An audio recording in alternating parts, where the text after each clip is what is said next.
Welcome to BUCS Big Wednesday, powered by New Balance. It's the final play, and look at the celebrations, look at how much it means to Northumbria. That is full time here, and Nottingham reigns supreme. He will take it in for the second Loughborough touchdown. White will head for the corner, but he won't need to get there. The referee blows the full-time whistle.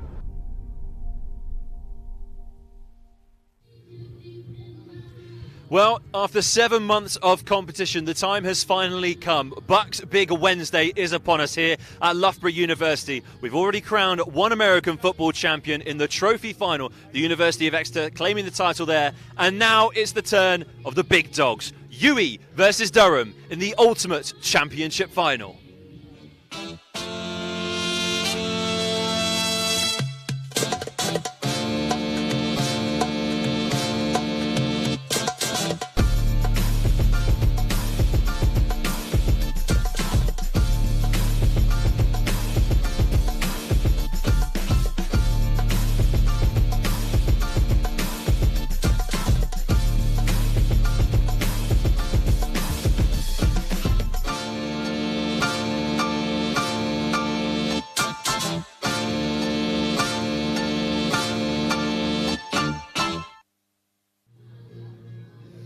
Well, I'm very pleased to say that after that trophy final, Tash Crump has agreed to come back and join me for the championship match itself. Tash, let's talk first about the nominated home side, UWE Bullets. They have been on fire all season, and it seems like every season in British American football. Yeah, there's nothing, I don't think, that is going to stop the UWE Bullets tonight, in all honesty. Their team is stacked. You can see that from the amount of new signings they had this year, specifically from America. And obviously, we'll probably see a lot about the QB, Jadrian Clark, soon, and we'll probably hear maybe the head coach talk about that a little bit later on. But I think that it is basically theirs to lose today. Well, so they're the clear favourites then in your eyes. And let's talk a little bit about their offence. Over 100 points and a complete lockout from the defence as well. 50-0 and a 52-0 win leading into this match. That's certainly going to get the feathers up. Yeah, it's like what I say, it all comes down to your recruitment. If you can recruit top players, which UWE just seem to be doing year on year, they are definitely going to be back-to-back national champions for a fair few years to come, in all honesty. Some other teams are going to have to make some big moves in this off-season to try and beat them. And today, I'm not going to say this is a write-off because obviously the Saints are going to come out and give it their all. But you hear about those results, you see those results, and you've kind of got to say, yeah, it is theirs to lose. It is theirs to lose in your eyes. And actually, let's hear it from the head coach themselves, Daniel Loughborough, who had this to say ahead of kickoff. Dan, welcome to BUCS Big Wednesday, powered by New Balance. Start off, tell me how exactly you're feeling right now. So it's been a very long season. I'm very glad the players are here. And I am most excited about watching them play. You know, they are going to prove today why we're the best team in the country. We've got some phenomenal players, great coaches, loads of support staff, and I'm just glad that we made it to the big game.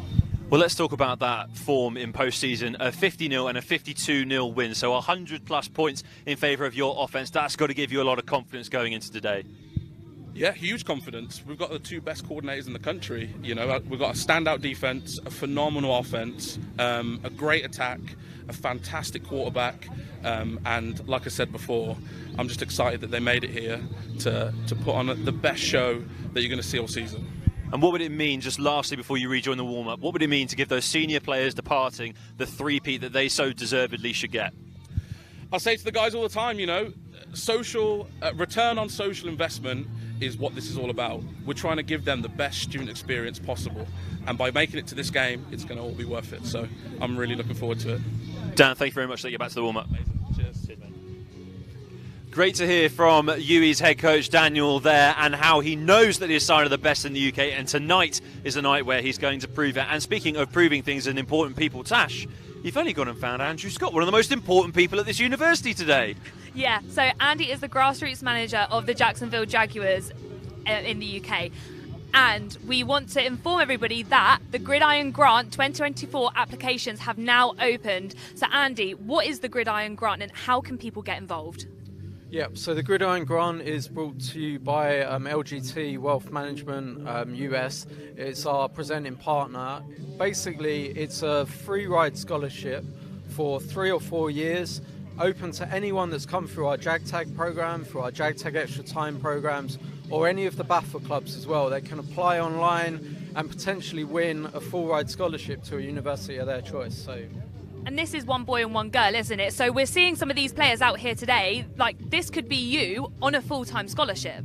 Absolutely, and a lot of the players that we have that have come out of our grassroots programs, so JAG Tag and JAG Tag Extra Time, have kind of moved into the BUCS, university system, and it's been a great thing to see, like the development of the players that we've had in our grassroots programs. It's great to see them out here and doing their thing on the big stage. So you heard it here.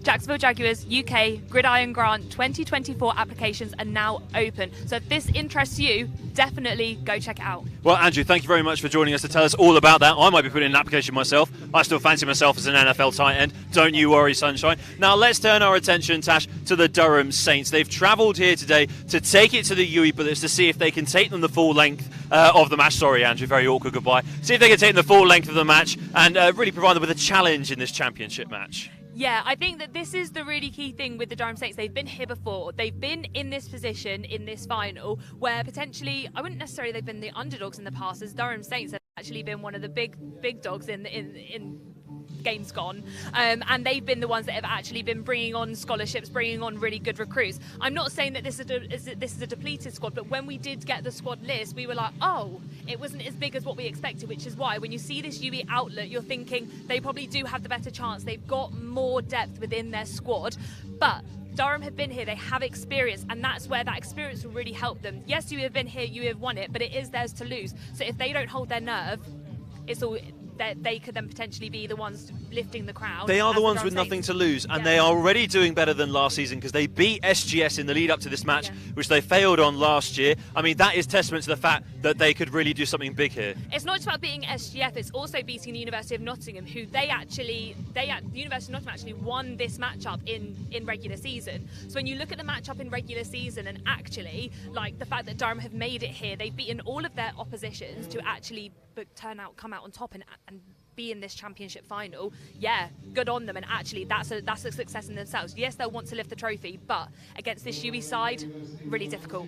Well, let's hear from the head coach himself of the Durham University camp. I'm with another Daniel. It's the battle of the Daniels today, so let's find out what he had to say ahead of this kickoff. Daniel, congratulations. Welcome to BUCS Big Wednesday, powered by New Balance. How do you feel to be here right now with your Durham Saints team? Fantastic. It's been a long season, one that we've had to work really hard to get here, and yeah, really excited for what is a big showcase game. Now talk to me about the postseason. You righted the wrongs of last year with that game against SGS. You're smiling already in the quarterfinals. What did it mean to you to get that victory? It was huge. We felt like we were in a really strong position this year. We had a really good returning squad, good scholarship athletes, and we felt going there that we had a really good chance to win against an excellent SGS side. And speaking of the remainder of the postseason as well, I mean, you lost to Nottingham twice in the regular season, then out of nowhere defeated them in the semi-final before this matchup for the championship game. That's surely got to put the wind in your sails. Absolutely. We play Nottingham twice a year. We've battled against them. We've struggled against them the last couple of years, and it was really nice to get that win. We wanted to extend our season. We wanted to play in a big game, and we want to play for national championships. So it was just another stop on the tour, really. Give me one key player that everyone at home needs to keep their eyes on in that Saints side. I think Michael Roosh, our quarterback, is outstanding. He's really led from the front. Post-season, he's been absolutely fantastic. He's been lights out. And our receiver core are really helping him out with some exceptional grabs. So I think if you keep your eyes on 16, you'll be in for a good game. And how do you feel about this UWE Bullets team? They're obviously going for the three-peat. They're already back-to-back reigning national champions. They nerve you a little bit, or have you got them covered? I mean, they're an excellent team. Nobody gets here without being an excellent team. Their regular season's been fantastic. They haven't conceded any points. Ultimately, it's a game of football. It's 11 guys on the field, and we've got to out-execute them tonight, and that's what we plan to do. Daniel, thank you very much. I'll let you get back to warm-ups. Thank you. Welcome to the University of Loughborough. Welcome to the booth. Welcome into the booth. My name is Carl Walkinshaw, and I'm here with Tash Crump. I'm back. It's great to see you here in the booth. Very excited about this one. You can see the referees there. Brian Yates just ready to come out onto the field under the lights at the University of Loughborough. We just had a great game, actually. My own team, I'm going to mention them, NTU. We just came up a little bit short against the University of Exeter, but that was an excellent game. It's so amazing to be part of the whole spectacle here. And then I get to spend the evening with you in the booth talking about the UWE Bullets taking on the Durham Saints, which is a really exciting prospect, isn't it? Yeah, I think this matchup is going to be great. We've seen both of these teams in finals before, and actually it's going to be who has the nerve, who can hold their nerve in this situation. UWE, obviously, I guess we're going to call it the stacked team, in all honesty, aren't we? They have some names on their sideline, on their squad, some who you'll probably be hearing lots more from us later. But we'll just talk about the referees right now. So head referee for this one is Brian Yates, with umpire Henry Richardson, head linesman Pete Tom, line judge Ollie Maskell, back judge Keith Wickman, field judge Tom Ogden, side judge Stuart Tabber, and then centre judge Jed Brooks-Lewis. Well, we got the big guns out. Brian Yates is here. You always know it's a big game if Brian Yates turns up. I tell you that. I saw him in his suit earlier and he looked very suave.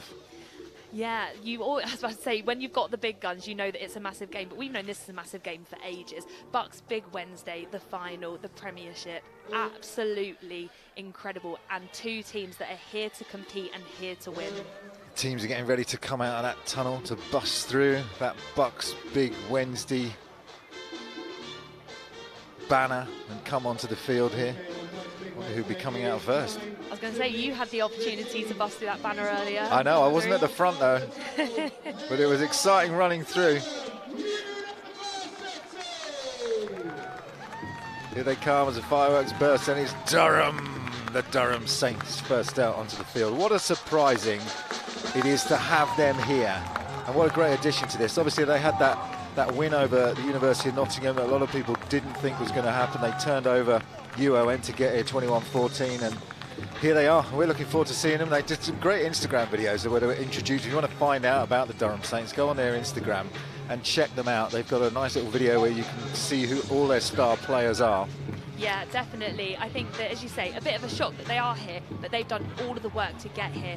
And actually, they've had a real standout season in terms of what they have been able to do, because they have been previously beaten in their season. We've got to say that in their regular season, they weren't undefeated, unlike some of the other teams that we've seen here today. However, that doesn't then stop them, because it's the playoffs that matter, isn't it? You can lose in your season, but actually, if you can get to the finals and you can win it, that's all that matters at the end of the day.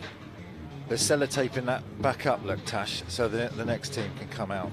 That's what they're here for. The BUCS staff have to do all sorts of things here to get it right. The BUCS staff have been great this today, especially, and they've got a fair few sports that they're going to be covering over the next couple of days as part of this BUCS Big Wednesday sports showcase. And it's great American football now. I think it's the third year we've been featured on BUCS Big Wednesday, starting obviously on a Tuesday. So here we are on a Tuesday night, and then tomorrow there'll be a plethora of different teams and sports playing for those BUCS trophies. So it's great to be here, and it's great that American football gets to kick it all off, because it just builds that great atmosphere, doesn't it? Definitely. I think that what we found is that American football is always seen as that weekend, that Sunday sport, and so to have it featured within the main sports, that's what's actually so great, and it's just a testament to how big American football has actually grown in the UK, but especially at university level. Certainly has. We're waiting for the UWE Bullets. You can just see them there in the background gathering, the UWE Storm gathering.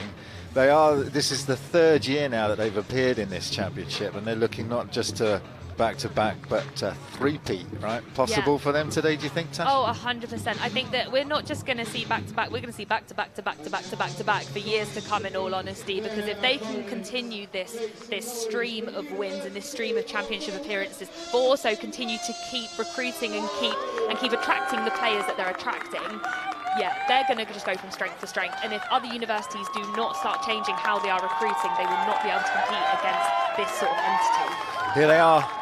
This will be, if they win today, it'll be the third year that they've won. Obviously, in the last couple of years, we covered the games, and it was back-to-back wins against the University of Nottingham. But they were close games, and they were very exciting games.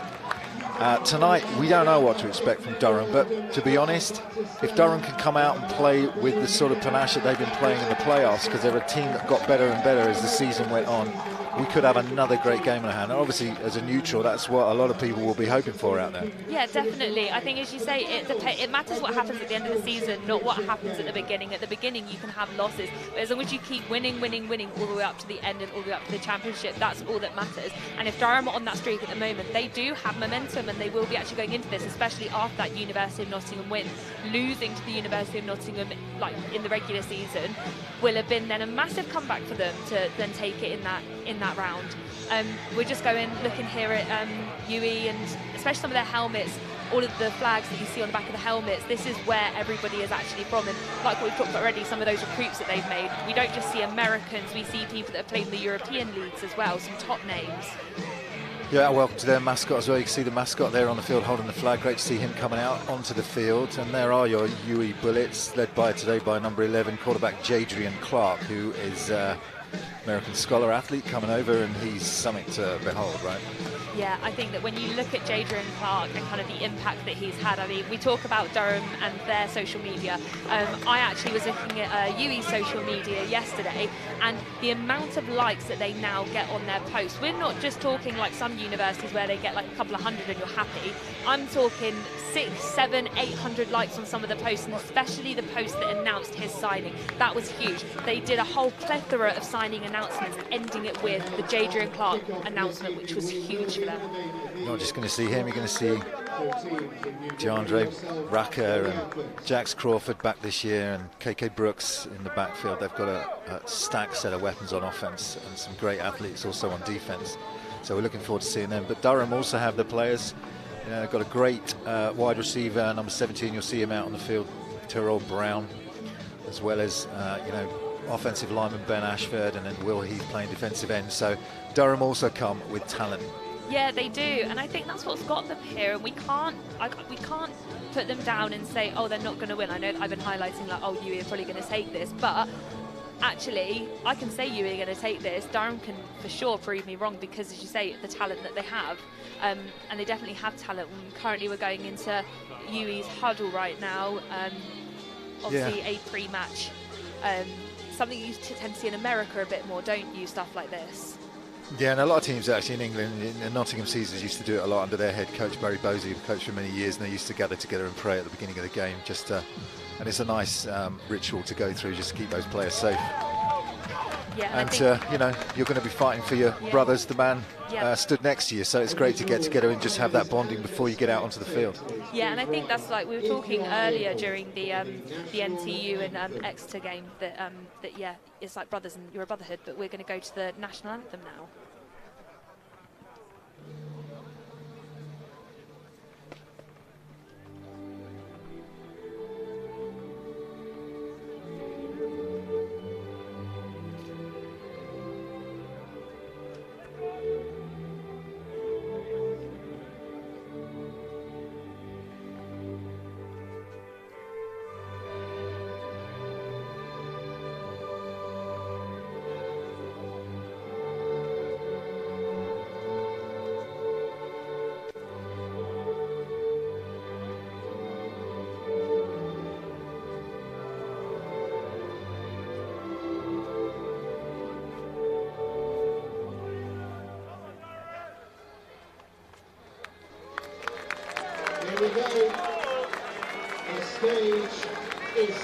So all the talk is over. Now's the time to take the field and see what you got. And although lots of people are saying UWE Bullets got to be favoured by a lot of points, it's the reason why you play the game, right? They said the same thing about UOM. Yeah. The reason why you play this game is to, I'm not being funny, but I always did it to prove people wrong. As a female playing in uni ball, where it's very male dominated, I was here to prove people wrong. I feel like that's exactly what the Durham Saints want to do today, is prove people and show people why they're here. And as you see the captains lining up ready to come out for the coin toss, there'll be surely some nerves on the sidelines, but everyone wanting to come out and really give it their best at the end of the day. Yeah, and there was nerves. I remember last year UWE came out and they did have nerves. There was a delay of game penalty right at the beginning of the game, so you never know what's going to happen as the two teams come out. If you can get that early momentum, as we saw, and I was on the game earlier, NTU jumped out to a 14-0 lead, and then Exeter had to come back at them. So you can have that opportunity to jump out into a lead, and then if you get another team off their game plan, then, you know, things can happen, right? So do you think that sort of strategy Durham might be going for that? Oh yeah, definitely. I think that Durham particularly probably would have really wanted to have, I think, different weather conditions, in all honesty, because the key thing with UWE Bullets is they not only have strength through the air, but they also have strength on the ground. And so if it had been raining, or if there had been a lot of wind, that would have meant that Durham would have known exactly how to play this in terms of then UWE not being able to use some of their weapons through the air. But this does then give Durham an open opportunity to kind of assess what UWE are going to be doing and how UWE are going to be playing their gameplay, because you can't throw all the time, you can't run all the time. So really kind of managing then and really utilising that game management and the experience that they have on their sideline. What's your call? Tails. Tails. It's a tails. You want him to throw. I guess you want to take the ball. Push. Kicking, guys. Kick that way. Yep. Turn the back shin. Goals, your defender, please, guys. First half option is with UWE. They will take the ball. Thanks, guys. Enjoy the night. So Durham won the toss, deferred. UWE will take the ball. So we'll get to see Jadrian Clark lead out that offense for the opening drive here at University of Loughborough. The goosebumps are coming again, I tell you. It's exciting, isn't it? This is so exciting. Both the sidelines are so ramped up, and you can just hear even the crowds really getting behind everybody.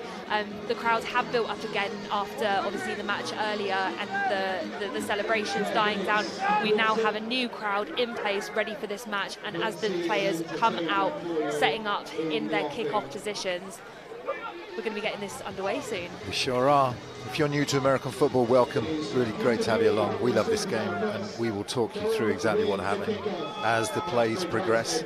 UWE are in black, and it's number 24 back to return, and that's going to be Jacques Hall back to return. And it's opening kickoff. What happens in the first part of this game is you start with the special teams unit. They come on, and Durham and White will kick the ball to UWE, who will then try and return it up the field, and then the offense will come onto the field for the men in black and red. Getting underway here.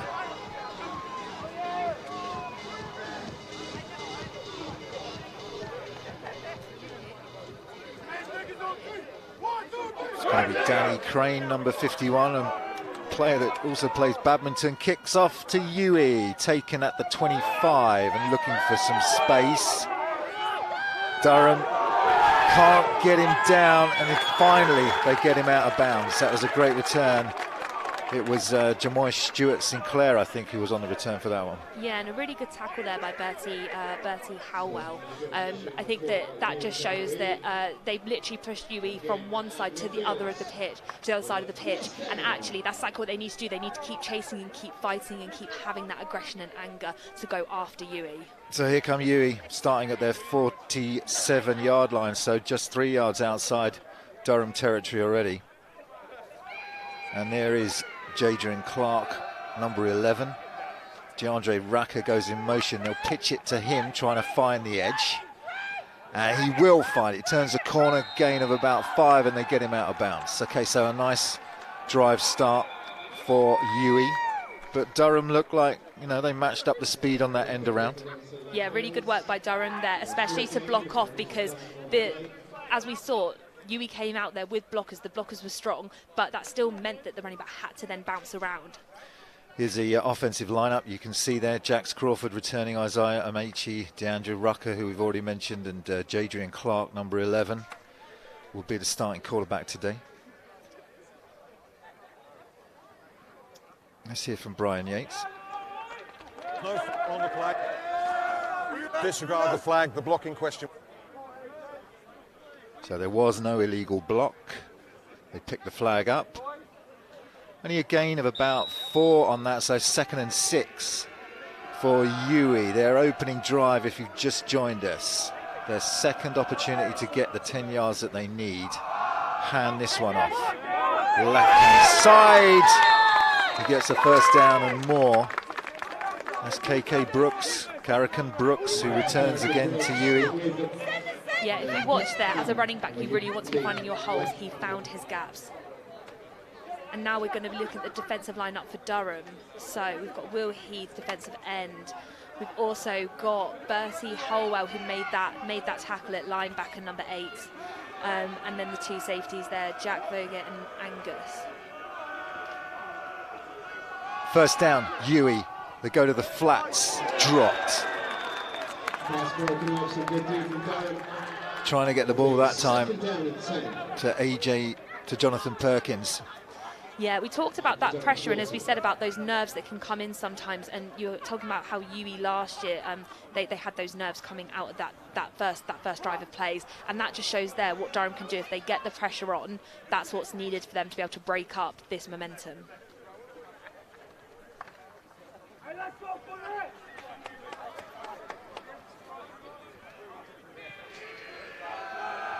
Second and 10 after that incompletion. Handoff, Brooks up the middle, right-hand side, slashes his way for 9. Very close to a first down. That relationship that Jadrian and Brooks have is actually so... It's at the moment you can see that that's their go-to in terms of that running back, and it would be nice to see how they incorporate other running backs into this.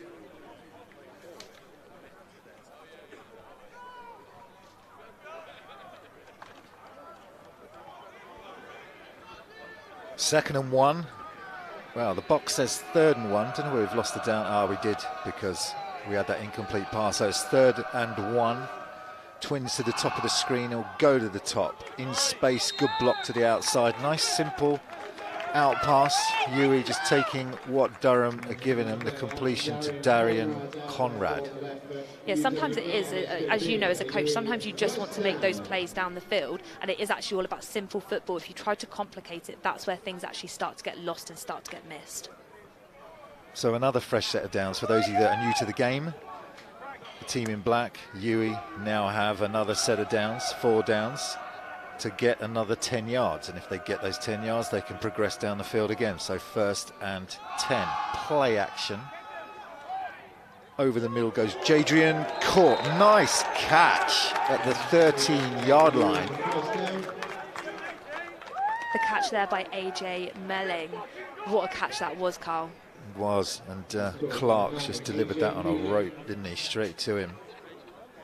And those are the sort of receivers that you want, isn't it? With receivers that are willing to go one-on-one battles, that will actually grab in the air. And those are the ones you can rely on. So because UWE got a first down, they got more than 10 yards, they get another set of downs. 1st and 10. Clark scampers to his left-hand side, and they do a good job bringing him down. Nice tackle there from 98 of the Durham Saints, and that is Hayden Jackson.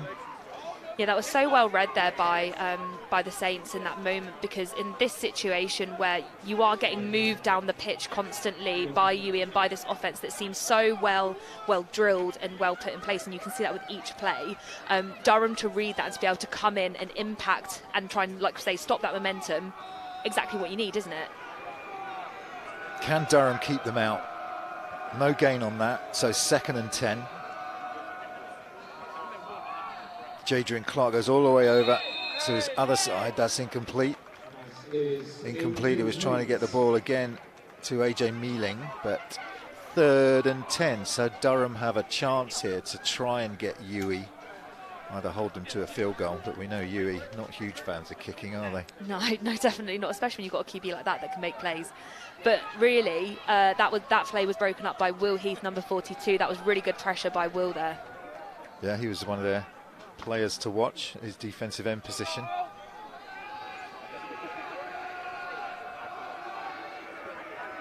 Third and 10, big play, opening drive. UWE knocking on the door. Clark drops, goes to his right-hand side, and they knock it away to Durham. So 2 defenders in the end zone, trying to get the ball to Mealing again. Clark hung it out there, but Durham equal to it. Yeah, and actually, if you look at that play setup right there, He had 3 guys on him. Why would you throw to somebody that is in between 3 guys? That's just not double coverage. That's looking at triple coverage right there. And you had a guy out in the corner, the far left corner from where we're looking. If you have somebody that's on a one-on-one situation, surely that's the better pass option. All that experience, Tash. He needs a bit of coaching from you, doesn't he? Apparently so. I mean, he definitely knows more than me. And he can definitely see more than me, that's for sure. UWE don't kick. 4th and 10. Clark drops. He will go to the back of the end zone. Picked! Durham Saints down the sideline. What a pick. What a play by Durham. They shut the door. Kyle Barnes with the return. Absolutely incredible play there by Durham, and complete shift in motive there, because actually, like, when you look at how much UWE were pushing down the pitch further, actually that is completely swung now over to Durham. And let's look at this replay here. That's great blocking by the offensive line, but just as it sweeps over, yeah, completely overthrew, either the receiver was not where he needed to be, or yeah, Clark just looked like he just didn't see him. So what a great play by Kyle Barnes. The Saints, here they come. Giving all momentum now to the Saints. Heavy set. They'll hand this one off. Right hand side. Try and find the edge. And the UWE boys arrive, but they're still going. Nice tough running from Ol Wood.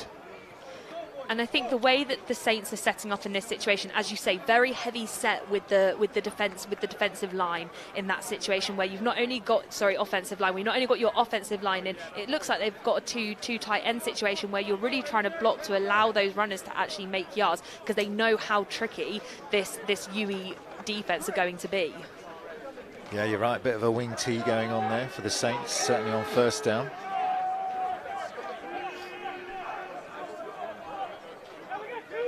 Two receivers wide, they have a wing back in. 2nd and 5, their second chance to get those 5 yards they need to retain the ball and keep moving down the field.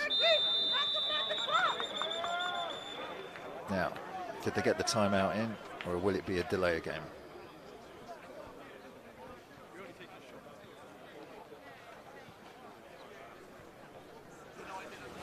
Delay of the game. Offense. 5-yard penalty. Delay a game, 5 yards back. So the other thing that you need to watch, as well, if you're new to American football, is those referees, the guys in the stripy shirts and the black pants. They'll be calling a bunch of different rules and regulations that American football has. There was a clock and it ran out and they delayed the game, so they lose yards. But they managed to retain the down, so it's 2nd and 10. Ball's out to the flat, nice open field tackle. That's a great tackle coming in there from CJ Wall. Yeah, and John Gray there with the grab, and that was well played by John there at the end, who actually caught the ball, fumbled it, but then made sure to jump on it straight away. And the UWE defensive line, so we've got defensive end Max Harkington, then also we have got linebacker Victor Wright, linebacker Don Espinia, and then we look there at the backfield with your DBs and your safeties. So a big challenge now for Durham on 2nd and 8, or 3rd and 8 actually. Trips to the top of your screen. Complete and quick tackle.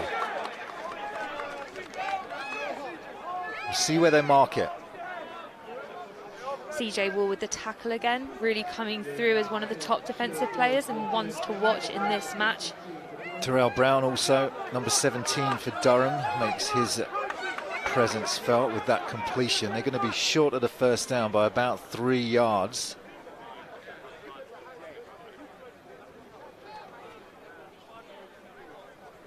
So they've got a choice here. They're close to midfield. I suppose coming in, you would want to take some risks, but it doesn't look like they're going to on this one, as they're bringing in their kicker. Danny Crane, number 51, back to punt. Because they didn't get that 10 yards, they're going to kick the ball away to UWE. Goes up into the air and out of bounds. Nice catch on the sideline. Yeah. Why is he not playing? We got, they got the kick, just went into UWE territory, but they're going to have great field position, UWE, again, to start this drive from their own 48. Yeah, we will. And if we actually look at how many yards they gained from their last field position, this is actually in more their favour in terms of that short yardage that they keep gaining with very quick and simple plays. They're not overcomplicating things, UWE, at the moment. And in all honesty, I don't think Durham did with that last drive. That was actually a really good positive drive for Durham and keeping themselves in the game. Yeah, so the interception doesn't lead to any points, but it kept UWE out of the end zone. Clark lofts one over the head, trying to get to Terrell Jones. Incomplete on first down. Is it me, or does Clark look a little bit inaccurate in these early exchanges? Yeah, I think especially when we look at the earlier game and we look at some of the plays there, we were really seeing like pinpoint targets for the QBs, mainly from NTU, but that's what you kind of expect from these American imports, is that top level knowledge of the sport. 4 targets out on the field for Clark. Second down. Pump fakes over the top. Missed him well, but that's not on Clark. That was in and out of the hands of Victor Wright. Incomplete again. Third down upcoming. Yeah, and I think this is third down coming up, but I think that this is where you really want your wide receivers to keep running. Something that you'll know as a coach, and I know as a coach myself from doing flag work. Like, you want your receivers and your players to keep running so that ball, when it's lofted, it can get to you and you can run onto it. There's Darian Conrad actually on that as we go third down, and again Clark will go to the air under the post. Caught this time. What a bomb. That's exactly what we want to see. That's gone 40 yards through the air. Beautiful pass that time. AJ Mealing with the reception. Yeah, I so feel like Clark's not bothered about stats. You just No. keep putting it up there. One of them's going to get them. Exactly, and I think this thing we keep talking about Mealing, and like we've said his name a few times now, and I think that once again we keep talking about these players to watch. That'll be a receiver to watch. Him and Clark seem to have a really good relationship going through the air, and seems to be the person that he wants to pick out every time. Great protection from that offensive line as well for Clark back there. No pressure on him whatsoever. Play action into the flats. Comes back around and close. Flag goes in. Oh no, that's the ball up in the air rather than a flag. So close to the end zone, but not quite there yet. No, but they definitely are going into a hurry-up offense. So they're trying to get set very quickly to try and put the Durham defense off. Rucker with the reception. This one handed off again up the middle. And that will be the first UWE touchdown. 6 points for the UWE Bullets. And the big running of KK Brooks takes it in. Yeah, like what we talked about in the pre-game, UWE have like stars all across the field. They have stars in their running court. They have stars within their QBs, because they don't just have Jadrian Clark. They have a whole plethora of QBs to be able to rely upon. And as much as Jadrian is their number one guy, if they do need to look further afield, they do have those backups that can step in and still do a good job with, especially the talent they have through the air and on the field. It was that big play, wasn't it, to Mealing that set that touchdown up. They will go for 2, as the Bullets always do, and they will find a wide open receiver, but a flag goes down. So it's Terrell Jones that ends up with the football. But we'll see if this one's coming back. Wide open there. No one out there in coverage. An eligible receiver downfield. The tight end was covered. That's a 5-yard penalty. We'll replay the extra point. So you have to have a certain amount of men at that line of scrimmage, and you can't cover up the eligible receiver. That's what that penalty was for, so they'll retry the down. When you score a touchdown in American football, it's worth 6 points, and then you get an opportunity to either go for an additional 2 points, which you can do by getting the ball into the end zone again from the 3-yard line, or you can go just for 1 point by kicking the ball through the posts. Now, UWE always go for 2, as they are here again. Going into the flats, and that is incomplete. Any flags? I was gonna say, yeah, there was a little nudge, wasn't there? Yeah, there was the bump, and I think the key thing is it's whether Tyrell Jones could have got there, and I guess that what the referees are determining in their head is he wouldn't have been able to get there, so we're not going to class that as a pass interference. And again, for those of you that are new, pass interference means you can't just grab a person and drag them to the ground. You've got to give them an opportunity to catch the ball, right? If only it was that easy. That'd be defence would be great then, wouldn't it? Yeah, the amount of times you have people even on flag teams going, can I just pull anyone's flag? No, unfortunately not. It can only be the ball carriers. So we're going to get another kick-off, and this time it will be UWE that kick off to Durham. So they will kick the ball back to Durham to see whether Durham can answer the score back, and they'll get a 1st and 10, 2nd and 5, 3rd and 3, and so it goes on. Yeah, and I think what we've seen is from Durham's initial pick that they can make plays and they can actually get down the field and start going down the field. And so we just need to see that simple football coming from them, making sure that they all do their jobs. As we know, each individual on the field in their position will have a job they need to do. As long as you can all do it together and do it well, then you can succeed. So Durham won't want to let things get out of hand. They'll want to kind of try and come back at UWE as soon as they can. Picked up by Ollie Wood, and he's not going to get too far on that one. He'll bring it out to maybe the 23-yard line, which is where Durham will take over. Yeah, and for Durham, I guess that sounds quite, I don't mean this in a bad way, but that's actually quite a good return, especially if you haven't kneeled and you're actually able to make some yards. That is positive in terms of actually going against this really stacked UWE team. Some of those big defensive starters now coming out for UWE. Durham had, if you just joined us, had a decent opening drive, managed to get a couple of first downs before they had to kick the ball away. Michael Ruish hands this one off to Ollie Wood, and he won't be able to find the edge. Great defensive work there. Yeah, I think you could see instantly that the Saints, if you were going to go for a run play, they needed their offensive line to either do the work and open up that hole and then go for the dive if they could get that hole open. But bouncing is not an option when you have stacked sides and you have linebackers that are happy to come forward and to make the plays on the sides. CJ Wall on the tackle. Let's go, CJ!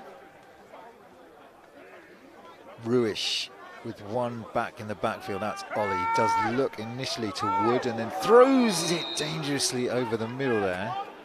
He's trying to get the ball to Christian Teague. Incomplete. Really good work there by the Durham. Sorry, not Christian Teague, it was Terrell Brown. No, don't worry. But really good work there from the offensive line of Durham, because actually they gave the QB time, and that's exactly what you need. You need to stay calm, you need that time, and you need that moment to be able to look, see, and it was just unfortunate that was an incomplete pass. So it's going to bring up 3rd down because they lost yards on that 1st down play, the 1st down run where Wood couldn't find the edge. It's now 3rd and 12 because they lost 2 yards. So a challenge for Ruish on this. Rolls to his right, hits his player in the flat. Terrell Brown picks up about 9, but it's not going to be enough for the 1st down. No, and we can see already the player personnel changing from that sideline, people coming on, just showing that they're not going to go for it on this 4th down, and they've done all they can to try and get that 1st down, but unfortunately it's just not enough this time. But that was a good play there. Yeah, and that's what they want to do. I mean, they're trying to get their best players into the game. They're getting Wood in their game. They're getting Brown into the game early. If they're going to have a chance or a shot to stay with UWE, they have to keep working that. Now, we didn't see a great punt last time from Danny Crane, who's back now to kick the ball away to UWE. That's a better kick. It will go out of bounds at, wow, referee's running, wow, actually it didn't even make UWE territory. So they're going to get the ball now on the Durham Saints 46-yard line going in. Yeah, as much as we say that was a better kick, had more time, it definitely went further in terms of field position. However, it didn't go further and didn't push UWE back enough to get out of where they needed UWE to actually start. to once again stop that UWE momentum coming forward to get potentially yet another score.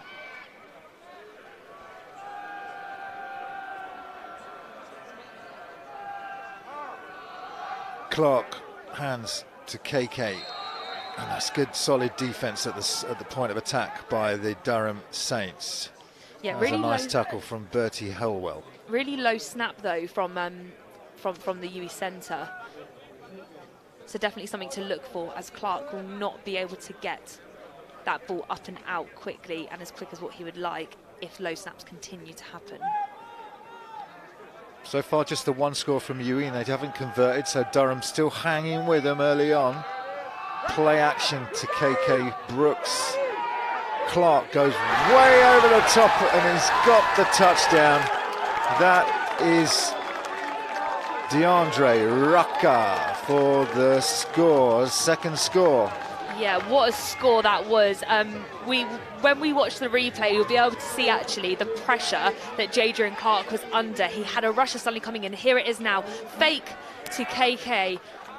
Rusher coming in and somehow managing to pull off, what would you say, a 40-yard pass under pressure? Easy, I'd say. What with the drop, they're on their 42-yard line. He's dropping about 5-7 yards. Yeah, I mean, it's 40 to 50 yards through the air, just pinpoint accuracy, and that's what you get with these experienced scholar players that are coming over. It makes such a difference to your offense. 12-0 UWE. They're going to go for the 2 again. So if they get in the end zone, they will get an additional 2 points. Clark drills it back of the end zone, caught, and that one's gone to AJ Mealing. So 14-0 UWE, just like that. Yeah, just like that, and we're only into the first quarter. We have hit the 2 minutes in the first quarter, so there is only 2 minutes left of the first quarter.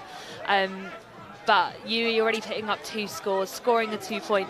And Carl, why is it that you don't want to go for the kicks every time? Because they have a kicker, obviously, every team's got one. But what is it that with UWE and wanting the 2 points? They've done, I mean, every time I've seen them play, they've always been that way. And I don't know whether they've got some complicated algorithm that works out that if you go for 2, you're going to score more points than if you kick for 1. And, you know, I know some people do it in that way. To be honest, for me, I just think they like to plow it down your throat. They just keep coming and they're relentless. And so they just keep putting up those scores. That's the way I've seen it anyway. Anyone else know? You can send us a message.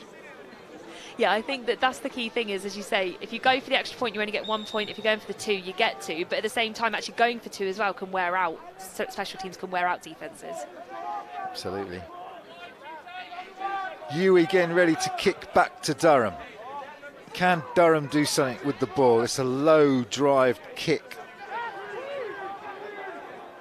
Returned to the 25, so a decent return that time, and it was Christian Teague on the return.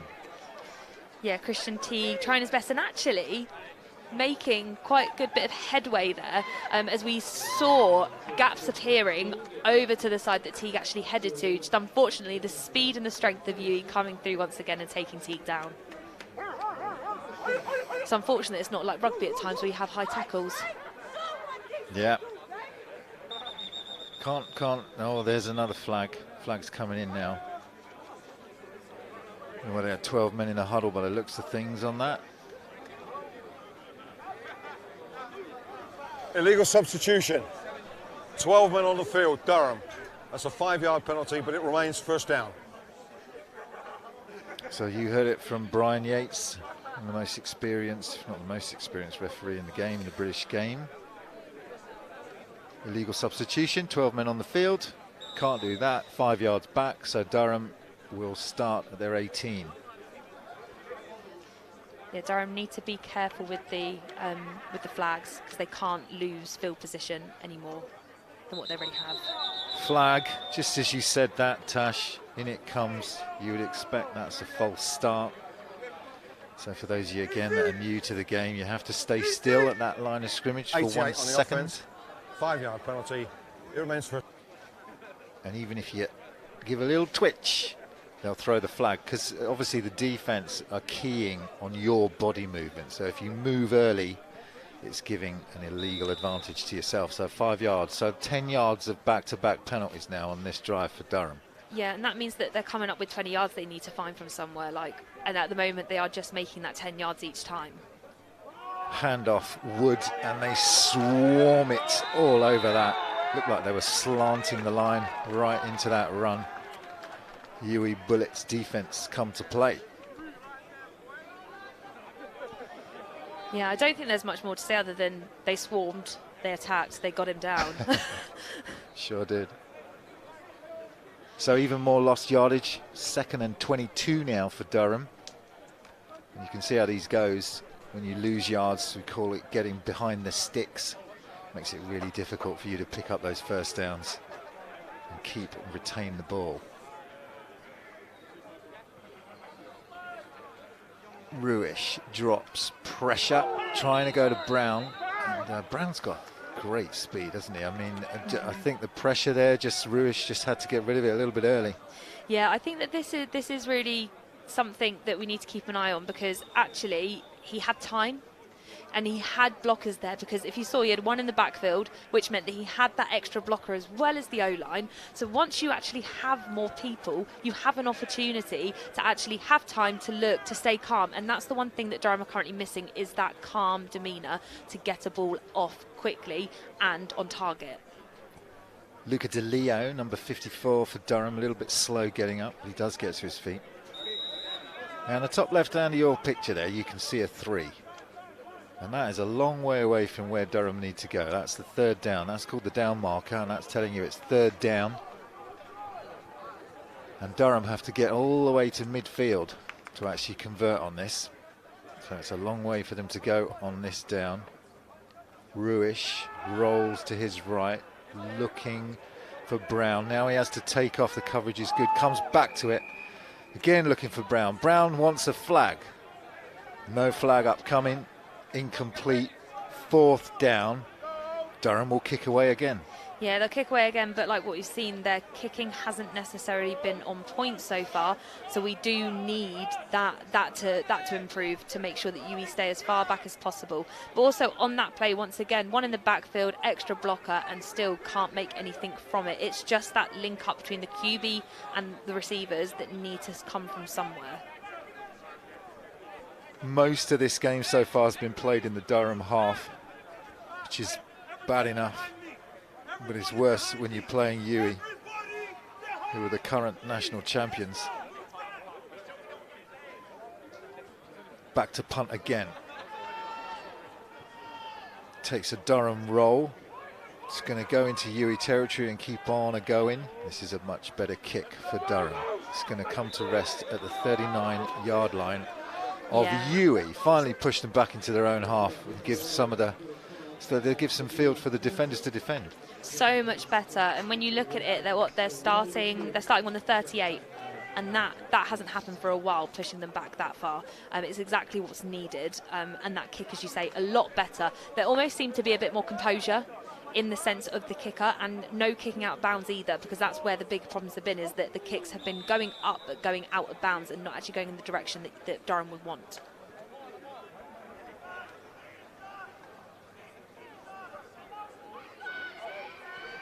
Back to work at the 38. Incomplete that time. So much time there for Jadrian Clark, so very, and especially with the fact that the receiver, Darian Conrad, was wide open. So much opportunity there and almost wasted. You just feel he is missing a few of these throws. Well, you see in the other plays when he's getting the target's pinpoint correct, and then in that situation where it's a really simple play, just not being able to execute it. So it's just that needs to be worked on. You say that, he misses 3, and then he throws a 50-yard bomb on a Yeah. dime, doesn't he? And it's KK Brooks up the middle again. Slashing runner, and just a huge hole from that offensive line. Hats off to Pete Jones, the offensive line coach for UWE, because even I could have run for a few yards through that. Yeah, what a run there by Brooks. I mean, yeah, hats off to the O-line. That's what you want your O-line to do. You want your O-line to part. You want them to create the gaps. That's exactly what they did for Brooks. But also, it's about Brooks, once he hits that line and gets past, to pick up that speed and push through.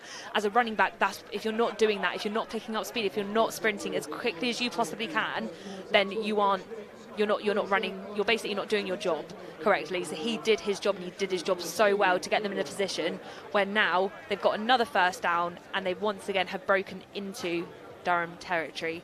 But I know that it is the end of the first quarter now, and we're about to move into the second, which means a change of ends. He sure does. Game of American football split into 4 quarters. If you watch the National Football League, you know, where the likes of Kansas City Chiefs and Chicago Bears, etc., play, then those games take 15-minute quarters. In BUCS University football, they're 12-minute quarters. And we've just come to the end of the first one here. So the teams will change sides and then just pick up where they left off, and it will be UWE with a 1st and 10 at the 35-yard line of the Durham Saints now, looking for their 3rd score as we start this second period.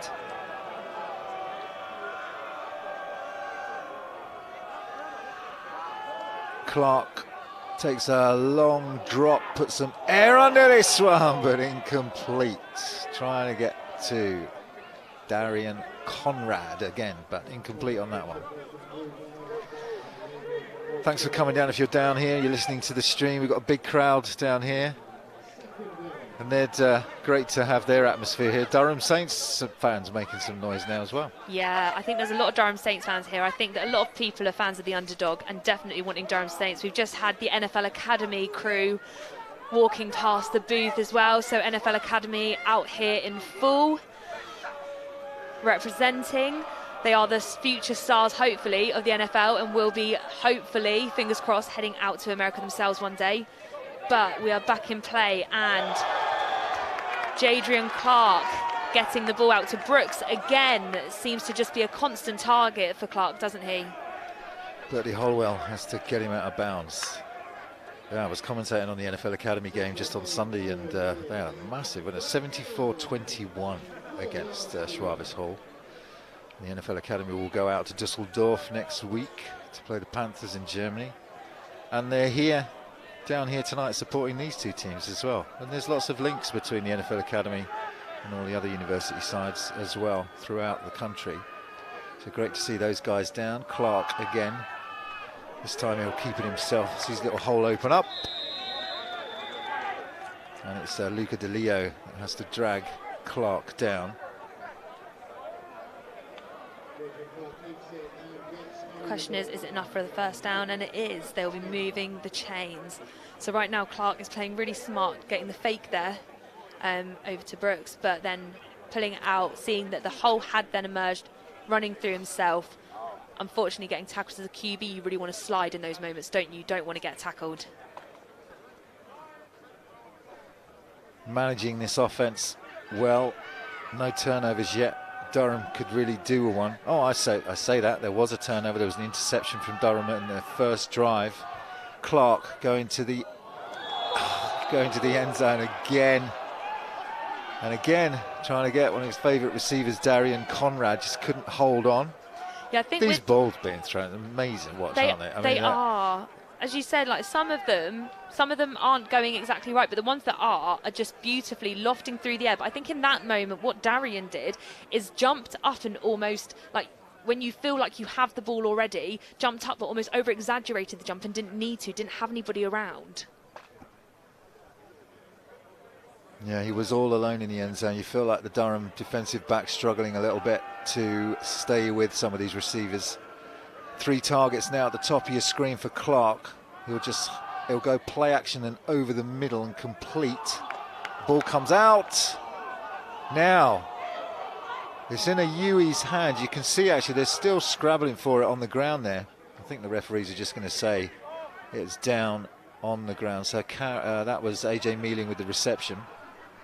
Yeah, that was actually a smart play from Clark there. They've been going through the air but at distance for a while, and I think that just doing a short, simple play was actually what UWE Bullets needed to start to just push down the field a little bit more. Sometimes you don't need those big plays to make a game. Sometimes it's just about smart and simple football. You can see that's the diet that UWE are on. Special calorie controlled sweeties. I mean, what American football player doesn't need a bit of sugar to help get them through a game? Absolutely. Was it Marshawn Lynch that used to eat? Rolling off the field, left down. It wouldn't surprise me whatever he Third used down, to eat. UWE. Skittles. Marshawn Lynch, Seattle Seahawks, used to eat Skittles all the time. Maybe they've taken a leaf out of his book.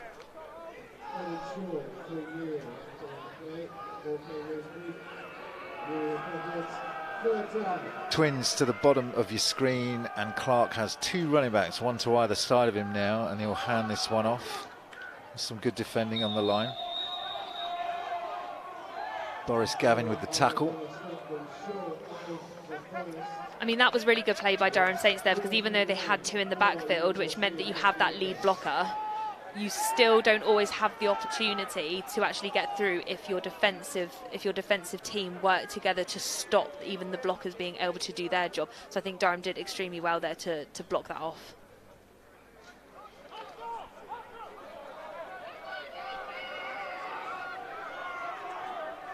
Fourth down. They'll come round the left-hand side, and he will just coast in. That is taken in by DeAndre Rucker for the 3rd touchdown for UWE. What a beautifully designed play. There is a flag, but I think it's going to be for the celebrations after the touchdown. I think the touchdown will stand. Here's the replay.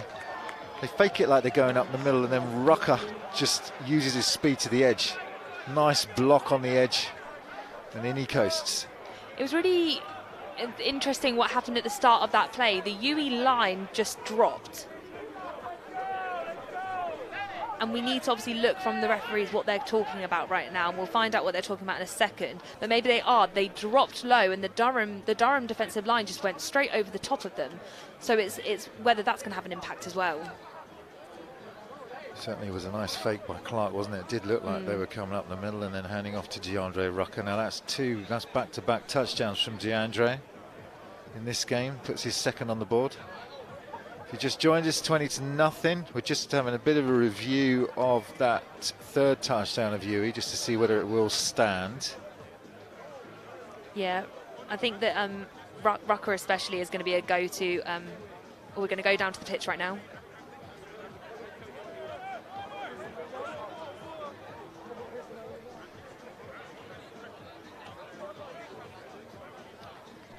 Brian's not put his mic on for this one, so it's a dead ball foul against number 15 of UWE. So the touchdown will stand, and they'll enforce the penalty on the kick, it looks like.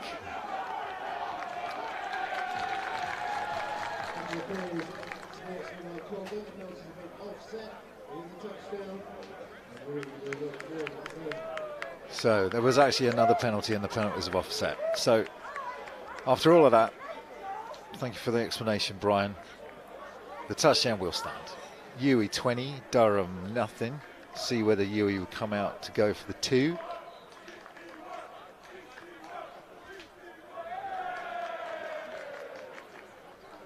Getting out of hand, you think, Tash?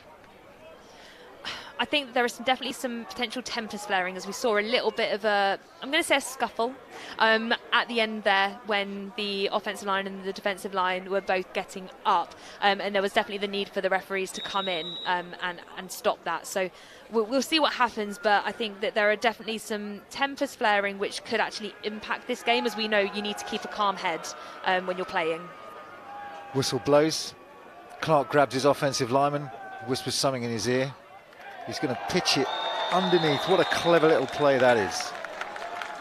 That is a wonderful play. And for Jonathan Perkins to come through and have that quick ability, not many players can quickly be sprinting at that speed, turn and catch a shuffle pass at that sort of pace. Let's throw it down to James on the sideline for some sideline action. Well, I'm down here in amongst the UWE bench because I think it's fair to say so far in this match they seem to be dominating the fixture, and I think the players and coaches will also agree with that sentiment, that they are indeed dominating so far in the game itself. And I've actually had a chance to speak to the offensive coordinator, Frankie himself, who said that they've done their research in the week, and the reason why that Hail Mary pass worked is because they saw how narrow Durham are set up in defence, and they saw that they could go straight through them if they wanted to get over the top of them, or indeed go into those wider channels. And look, it worked first time, so it might even work every time here for UWE. You can see how excited they all are. Let's see what happens in the rest of this game. Nice work, James. Great to have James on the sideline, getting the the reactions of the players. That stuff happens, really bringing the game right into your homes. UWE will kick to Durham. Ball is in the air. Breaks one tackle, and then the cavalry arrive. Down goes Christian Teague on the return. Good return there, though, I'd say, especially a lot stronger than some previous ones that we've seen Teague be able to complete. So Durham really need to do something, don't they? If they've got that trick play up their sleeve. Now's the time. Now's the time. I think that something needs to happen to turn this momentum back, because when we saw that pick that they managed to get within that first few drives of UWE, and they managed to pick off the ball, momentum really swung in their favour. They couldn't really capitalise on it. And I understand that UWE do have a depth, such a depth in their team, but still Durham can come up and take this if they can just push through and make something happen now. Ruish has 4 targets and finds one. Finds Brown, gain of 5. Nice drive starter into the flat. Once again, quite a low ball though, which means that it's causing the receivers to have to dip down, which is not an easy ball to catch, is it, Carl? Ideally, Brown would have liked to have made more of that.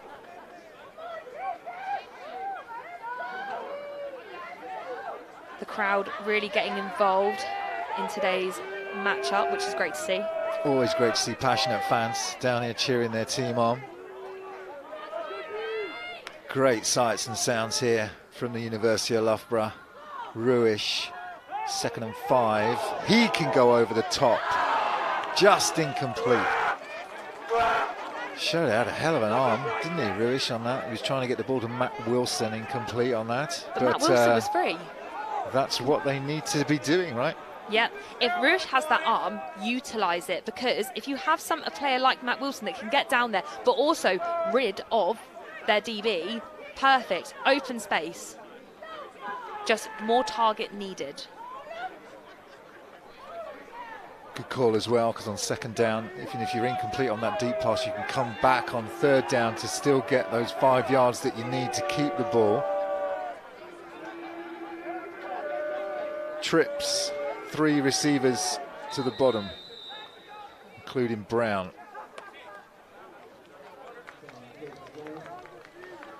Timeout. There is the UWE mascot. Great to see you down here, buddy. Doing a great job on behalf of the Bullets.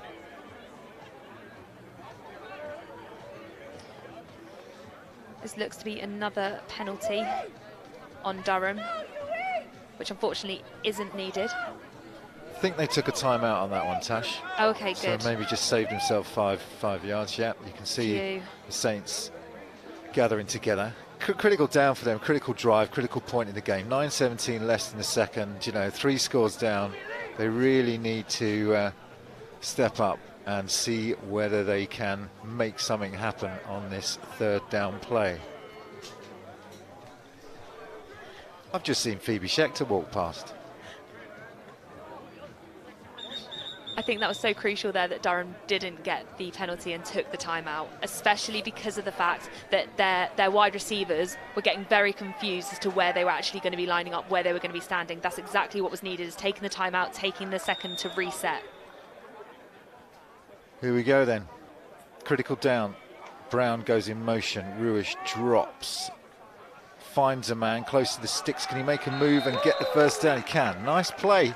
They used Brown as a bit of a decoy, that one, to throw the ball out to Matt Wilson for the completion.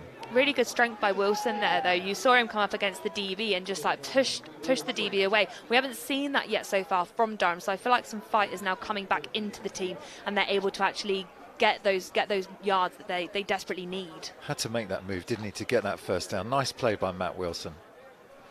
So Durham convert on 3rd down. Got a chance now to sustain the drive and get into the UWE half. Still plenty of time in the second. Hand this one off to Ollie Wood. And he gets hit but drives forwards for a gain of 3. And that was a really nice play there, actually, by Durham. It just looked very seamless. And when we look at what Rush did, like really, sometimes when you're handing a ball off to a running back, it's very obvious what you're doing. But actually managed to get that almost fake of, I've still got the ball I'm throwing. Because I'll be totally honest, even I on our TV screen thought, oh, does he still have the ball? And so that's a really nice play there from Rush to be able to do that, to get the ball down the field and get those 3 yards that the running back needs. These kits look great under the lights, don't they? The white against the black. Beautiful looking game as Ollie Wood again with the ball. Now UWE is saying it was a fumble and the ball came out, but Durham Saints are having none of it. Gain of a couple for Ollie Wood's going to bring up 3rd and a long 5. So they're back to that similar situation they were in before. They got the ball out to Matt Wilson that time. Let's see what they do here. Maybe they go to the same play again. AJ Adams getting his kit sorted out by the quarterback. What else do you need a quarterback to do? Just run the team, run the plays, sort the team out. Do everything, don't you? 3rd and 5. Ruish rolling. Great arm strength. It's just great coverage. The coverage was from Emmanuel Icaro. And they're trying to get the ball to Kenny Spadaccini, but can't get it to him. We know that Ruish has that arm, and Durham need to find a way to bring that into play, because the weather is perfect, isn't it? The weather tonight, there's barely any breeze. It's not raining, so you've actually got perfect conditions for a perfect match, and this is what they need to do. They need to capitalise on that, and let's see, are they going for it or are they going to punt on the 4th down? Down is 4. Kickers on. Danny Crane. He's a bit of a badminton star, Danny Crane, number 51. He's also a pretty decent kicker. Ball's up into the air. It's got some backspin on it, that one, and it will take a back roll, so it's not going to roll on behalf of Durham. It will mean that UWE take over at their own 35. But I think once again that was a much better kick because it was down the field. It didn't go out of bounds, and it still then does give them the opportunity. It does give Durham the opportunity to at least try and get something to get UWE to not give UWE that better field position than what they want. Another drive stalls for the Saints though, Tash. And it's difficult to know what they can do, isn't it? Because they're trying to get the ball into Brown's hands. Ruish has got a hell of an arm, but impressed with that. But just not completing on when they need to on those critical 3rd downs. No, like we've been saying, they're building momentum, but they're not capitalising on it. Unlike UWE. UWE, they're building momentum and then they're instantly capitalising on it. Okay, back to the live action. UWE on 1st and 10. Going deep again. Wide open receiver. That's going to be a touchdown. That's going to go to Karakan Brooks, this time down the sideline, the running back. And Clark puts it on a dime for him. Just a wheel route out of the backfield and so much speed. Yeah, that was such a good play. At first, I thought Jadrian Clark had handed the ball off to Brooks, but Brooks was actually wheeling. So if we watch this replay, ball snapped. You'll see Karakan Brooks, top of your screen. And Jadrian Clark's dropped back so far. And it's just that speed, isn't it? He was in the backfield and he's managed to get all the way down the field. It's a bit disappointing that Durham didn't manage to cover that, because you don't want to see a man like completely on their own in that deep down the field without anybody there. Yeah, and you get mismatches when you have a running back as talented as Karakan Brooks. You get mismatches against linebackers as UWE go for 2. And they get it. So this time it's Jacques Hall who takes it in on the 2-pointer, and they convert. There are the NFL Academy lads. Looking good there, just off their win against Schwabisch Hall. There's their offensive line coach, who's been at the NFL Academy as one of their longest standing coaches. Ex-London Warriors coach as well. great guy, great coach, and a great team. There's your touchdown scorer, Jacques Hall. Oh, sorry, the 2-point scorer. And Jacques Hall is one of their new signings, running back from the United States. Well, they didn't have enough talent. First announced American player who will be making the debut. Making his debut tonight, gets on the board with 2 points. Making his debut this season, joins them from Iowa. Nice. Good research, Tash. I say thank you to the UWE social media team who have supplied us with all of our information about the American imports that have joined the UWE team this year, and what imports they are. So KK Brooks with two touchdowns on the board, DeAndre Rucker with 2 touchdowns on the board. And we've had a couple of players converted as well, as the kick is a short one this time, and it will bounce into the arms of Mead, and he will get slammed at that point. Christian Teague gets absolutely buried by Peter Dwyer. Yeah, Peter Dwyer there with the tackle. Not one of their new signings. Let's go down to James for an update from Durham side. Quick word with Paul. So Durham are back in possession offensively. I was able to have a chat with their OC before. They just said, Paul said they need to find their rhythm. They need to get 1 first down completed. The next one will follow easily. And once they get into a rhythm, the momentum will keep them going and keep them up. They've got a talented squad and they can do this. There's an optimistic feeling on the bench. Good to know. Durham Saints still optimistic. Thanks, James, for bringing us that news. And yeah, I mean, we've seen that talent, as James said. We're just looking for them to build a little momentum as well, and that's not going to help. So in and out of the hands of Brown again. Great coverage again, Tash.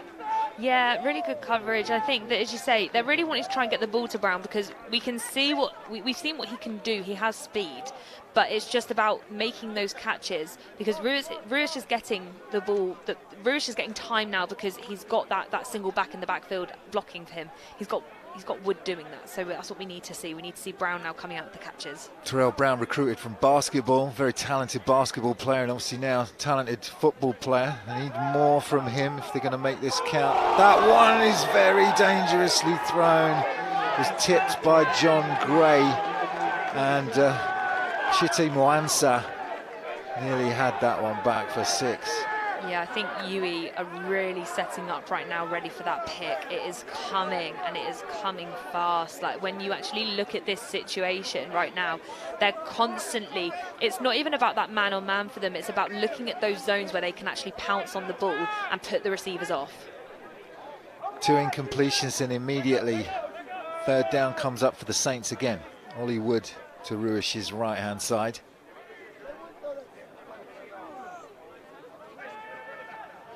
Pressure coming.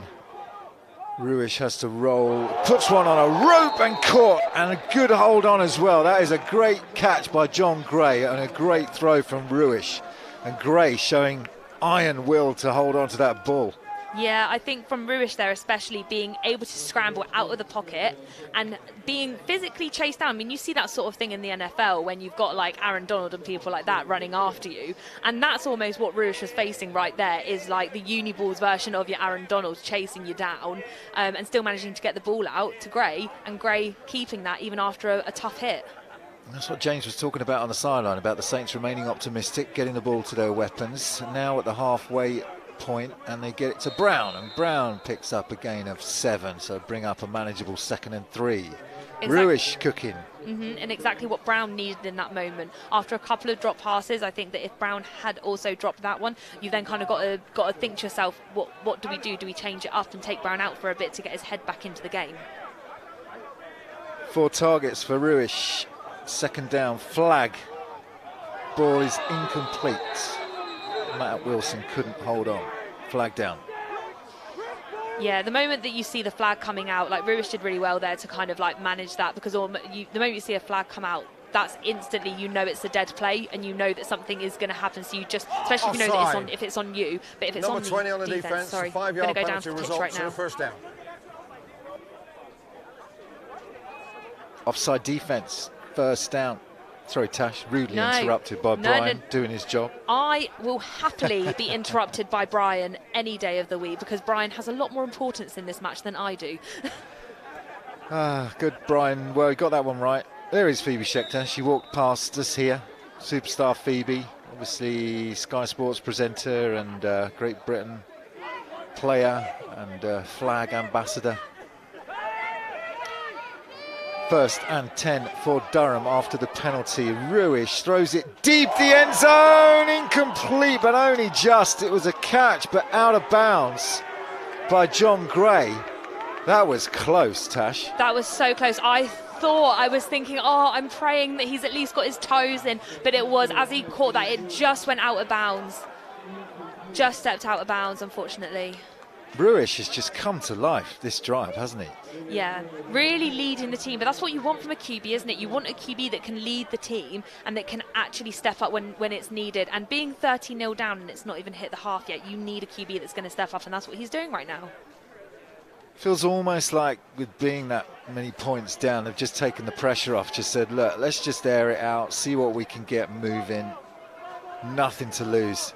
And it's the right attitude to have as Brown goes in motion and Ruish takes off himself up the middle and shows some quick feet. Rather than slide, he takes on. Yeah, Victor that was Wright. so good by Ruish there. You can see from this is the play just before with the long pass. And look, it's just that little step out that caused, if there was the potential there to dive out and get your toes in instead of jumping out. Snap, a 5-yard penalty for a previous spot. We replay 2nd down. So we're going to replay 2nd down after that flag. Sorry, Brian, interrupting you again there, Tash. It's okay, I need, if only I could hear Brian. So, Durham, 2nd and 15, get a little bit behind the sticks, which is where they don't want to be. That's when they struggle. They do well if they're, on top of the sticks, manageable 3rd downs. Brown in motion again to the top of the screen, and Ruish will send him even further out, looking for Brown down the sideline.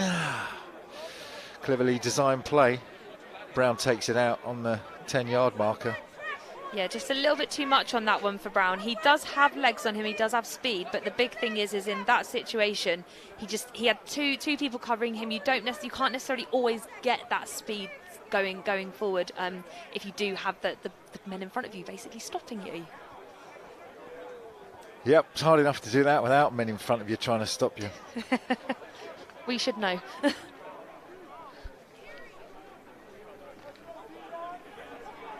3rd and 15 at the UWE 44. Trips to the bottom. They get UWE on a flag, so UWE will be called for offside. Free play for Ruish, goes deep to the end zone, incomplete. Great defending, but exactly the right thing to do. Gabriella Battistella made the play on Matt Wilson. We'll go straight to Brian for an update. That's right. Offside. Number 49 on the defence, 5-yard penalty, replay 3rd down. So because the flag was against the defence, it's basically what we call like a free play for the offence, because even if they go incomplete or even if it's an interception or a turnover, it still doesn't count because there's already a flag against your opposition. Doesn't mean that the other team can't defend it. They have to defend it. So they do really well there in terms of defending that, and it was a really nice play from Battistella. And those free plays give the teams the opportunity, don't they, to kind of just, as you say, try something. 3rd and 10, Ruish over the middle, ball in the air, tipped and caught, interception, and that one's picked off by Emmanuel Icaro for the Bullets, and exactly what Ruish didn't want.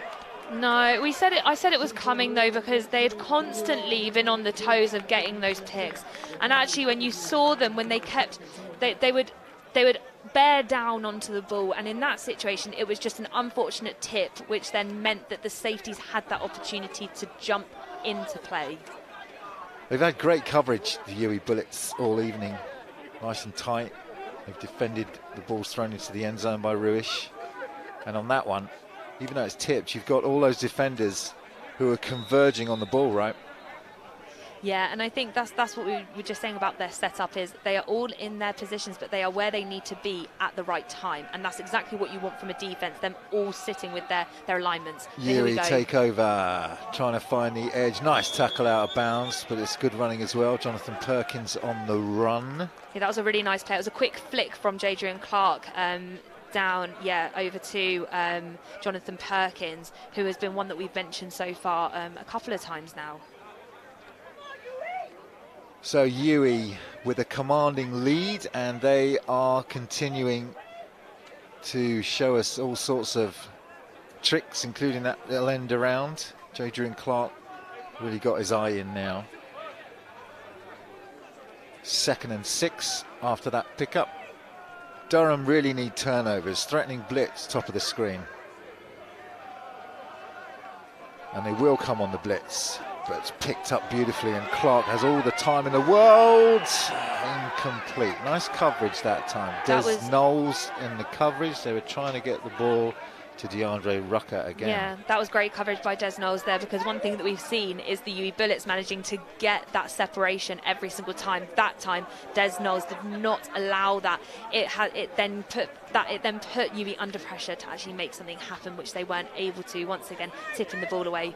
Incomplete pass. Exactly what Durham wanted.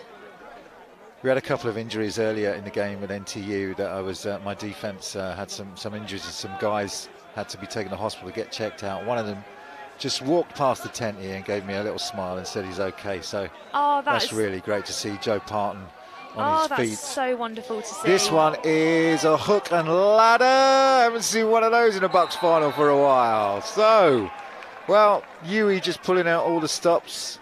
The ball eventually gets to the guy you were talking about before, or that signing of Jacques Hall, and Clark with the hook and ladder on 2nd down. What about that? I think that this is a really key thing to mention. When you are 30-0 up, Durham can then do whatever they want, because you're losing by that much already that it takes the pressure off you and you can just try things. But also it gives you the opportunity to try things, and that's an old school play coming out. Definitely is. This one, Brian Yates will put a stop to. Flag comes in, pre-snap. Normally when that happens, it's an offensive lineman that's moving somewhere. False start. 62 on the offense, 5 yards. It remains first. Call that one on Henry Barnes. So UWE will be marched back 1st and 15. I think that's their first flag as well, isn't it? They've managed to keep quite disciplined up until now. Yeah, that's a really good shout as well, because they're not. They usually a really highly flagged team. That's changed this year. I don't know whether it was Pete Jones's coaching maybe on the offensive line, because there was lots of holds and plays being called back in those previous years. But you're right, Tash. Nice spot. 4 targets for Clark. And he will go over the middle and in and out of the hands of his intended receiver. And that is DeAndre, I believe. Yeah, sorry, Darian Conrad. And incomplete. Angus McMillan there with the coverage, and like what you were saying. And that nice little pat on the head afterwards. Yeah, yeah.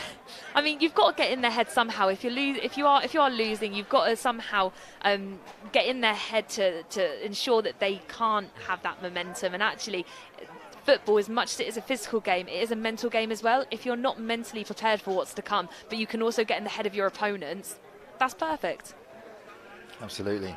Psychological as well as physical. Clark again puts a load of air under this one. 60 yards. Oh, and almost picked. Great coverage from Kyle Barnes. It was Conrad that had to turn into the defender there to avoid Barnes from picking that one off. I was going to say, were UWE on defence there for a second? No. What an arm strength that Clark's got, eh? Yeah, and you've got. We'll watch this again on the replay. Now let's look where he's throwing it from. He throws the ball from the 25-yard line, and it comes to Kyle at the 30. Durham 20, 20 sorry, the Durham line. 20, not even 30. So you did a maths on that. Yeah. Like it's a long way. It's like a very, 60 very yards, long way, Carl. It's 50 yards. But great great piece of defending. Yeah, great piece of defending, and also once again we've seen Durham pick off UWE already, so they can do it. They do have the personnel in the backfield to be able to actually sort out to break up. The UWE momentum. As much as UWE might want to bring out some of their big plays, as much as you're 30-0 up, you don't have that cushion until the final whistle blows.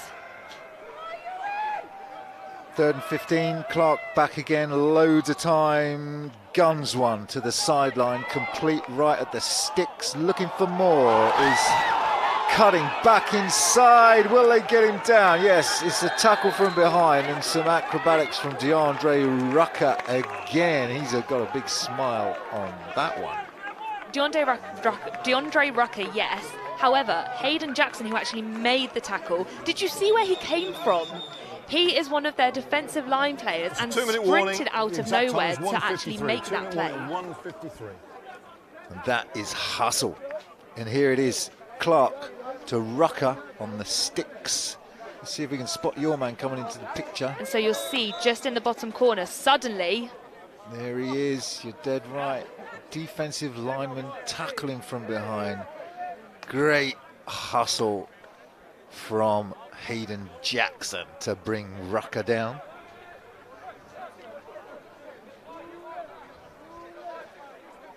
.153 left. We've hit the 2-minute warning. Can Durham keep UWE out? Blitz coming. Clark goes down. They get to him finally. Waves of pressure coming, and they've not been close, but Durham finally get there. Bertie Holwell with the sack. I think that was great to see, though, because as much as Durham haven't scored yet, I just saw, did you say Bertie just suddenly jump up, arms in the air like, I did it, I got him down, he is defeatable. Absolutely. You've got to take those little momentum shifts when you can. It is the little wins that matter, just as much as the big ones. Yeah, and sometimes you can get a little momentum, maybe you can build on it. UWE call a timeout. Durham gets some well-earned water. Yeah, and do you think with that, the kind of the breakups in play that Durham have been causing, obviously now sacking Jadrian Clark, do you think that's probably the reason why you have now taken the time out? They've gone, hold on, we need to reset because something isn't going right these last couple of plays. Let's see now what we can do if we just take that second to actually talk through what we need to do. Yeah, and they want more points. Under 2 minutes, stop the clock, have the talk, as you say, regroup, and but they are relentless. I mean, if they can score, they will. UWE just never let up off the gas. Yeah, I mean, I can't even see them, for example, if they even get to like 40 or 50-0 at this point, I can't actually see them utilising going down to their second and third strings, because I think that they will want the points and they will want to make a point as well. Well, you'd hope they'd put their second string players in. They beat Leeds 50 zip coming into this game, and they're currently ahead of that as a target at the moment. 30-0 up, 1:49 left. Clark now rolls to his left, puts the ball up to the sideline, out of bounds. It was caught, but out of bounds by Darian Conrad. Yeah, unfortunately in that situation, just not realising where the sideline was. And sometimes it is really difficult. Holding. Your peripheral vision in those helmets are completely gone. Apologies, going down to the field flag and play. Holding on UWE. 66 gets called. Lyrics US. But Durham will decline. Well, we thought they were going to decline, but they didn't actually. They're taking the penalty.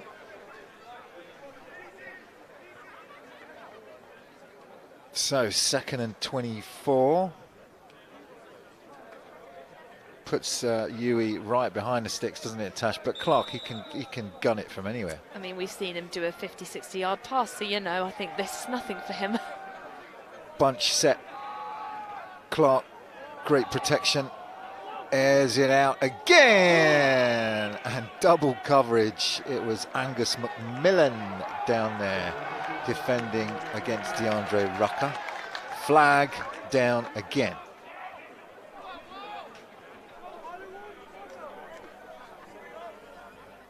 Now, are they going to call a PI on that? Not sure.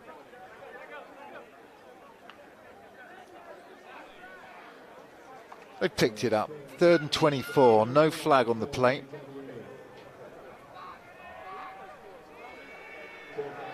Two running backs to either side of Clark. Play action.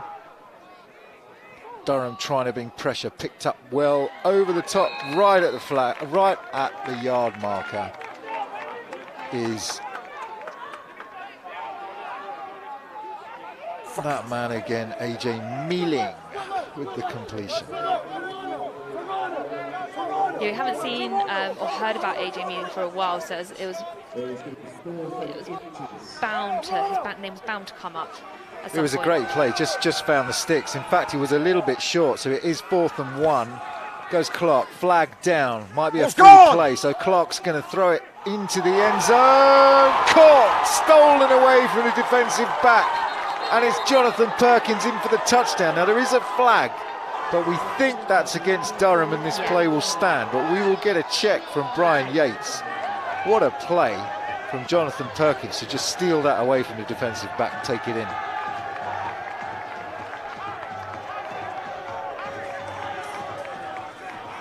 The touchdown has been given. Jonathan Perkins and Clark again with a 50-yard bomb. UWE up 36. There was a penalty on the play. Flag on the play. Yeah, so with Jonathan Perkins there, another one of the US imports, and was a multiple-year starter at UC Davis football over in the States. UC Davis, I know their head coach Dan Hawkins, great guy.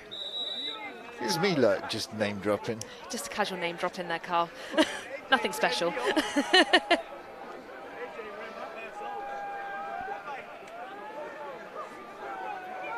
Touchdown stands, UWE will go for 2. Clark getting some pressure, but he gets the ball away, tipped out of bounds. They will not convert on that one, so remains 36 to UWE. Durham yet to score. Here is the touchdown.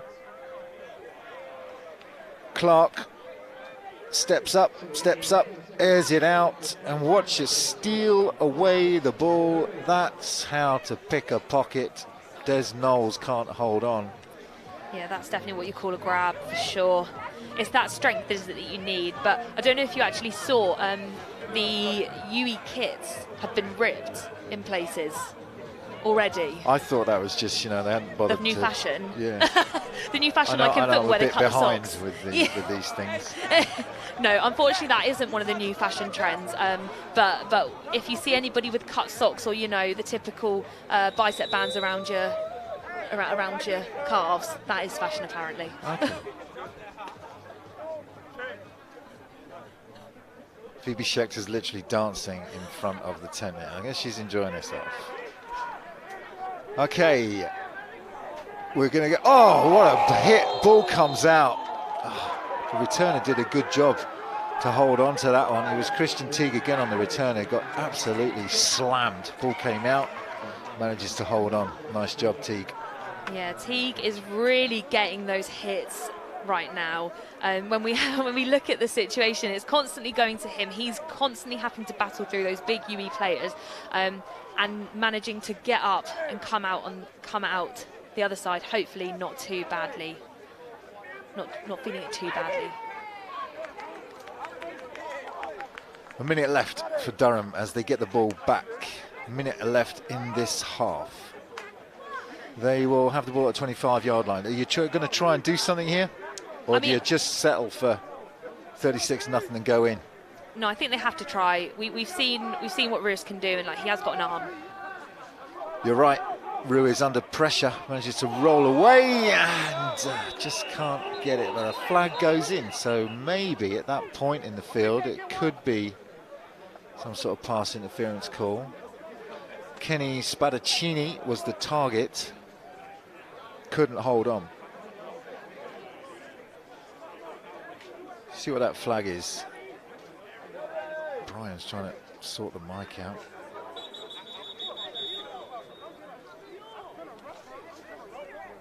And Brian's going to take a time out while he gets this microphone sorted out so that we can all hear what he's saying. Such a critical part of the game, so there'll be a very short delay. So 36-0 down. You think Durham are going to come try and do something here? I really want them to. It's not that I think they will. I just actually more want them to do something because I feel like they can. There's a lot of things they're doing right, but they're just not building on those.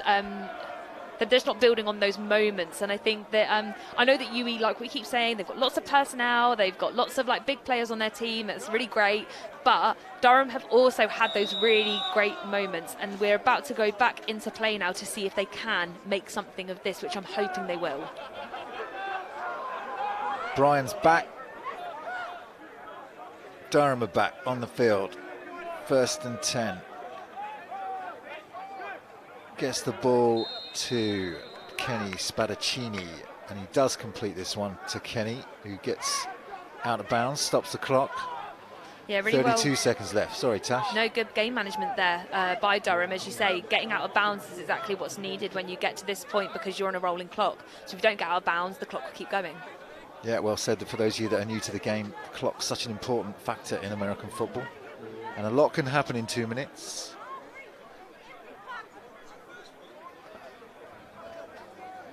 And if the score does stay the same, 36-0, the second half clock will be a running clock, which means it doesn't stop for any reason except for a referee timeout or a team timeout, as Ruish tries to find his receiver, and he does. Great play by Ruish. Took an age for that to develop. Hits Matt Wilson for a gain. Yeah, really Clock great. keeps ticking though because they didn't get out of bounds. Yeah, and that is the issue. It's going to keep going down. Are they just going to walk back and then take it down to the 0? But actually, after that play, they really need to get going. Holding. Because flag down. Sorry, Tash. no, I just noticed it myself. Brian says it's holding. Back comes Durham. Well, they'll not like the fact they've got that one wiped off the board because it was a really nice play from Ruish to Wilson. It was a really good play as well, and I did see. As you said, I can't necessarily say if it was holding or not because we're only in the box. We only have what we can see, so we can't see absolutely everything. But it did seem that the UWE player did have his arms out, and the Durham player was grasping tight onto something. Grasping tight onto something. 4 targets for Ruish. 15 seconds left. Bullets bring 4. They will get pressure. Almost picked. Trying to get the ball to Kenny Spadaccini. And it was that man again, Victor Wright, played well as defensive back, just dropped the interception. And sometimes this is where you can see why some people play defence and they're not wide receivers. Glad you said that. I am a defensive player, so I know. I'm an old offensive player who had to move over to defence, so you know. Great at breaking up the plays, not always great at... Well, they don't expect it to come to them, do they? No, exactly. So suddenly the ball arrives, you're like, oh. So sometimes that's why defensive players actually make the better players. 4 receivers streaking down the field for Ruish. He will air it out, tipped and caught. Nice play. Wilson now out of bounds. Great play from Matt Wilson. Great concentration to keep his eyes on the ball and then get out of bounds. Another flag though.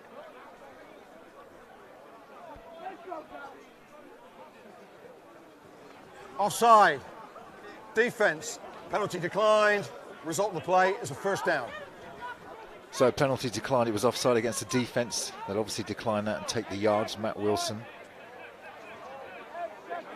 with a nice play that gets them into UWE territory now, but only just 49-yard line. 49 yards to go, 9 seconds. What do you do, Tash? In all honesty, they've got to go. It's all or nothing in this moment, isn't it?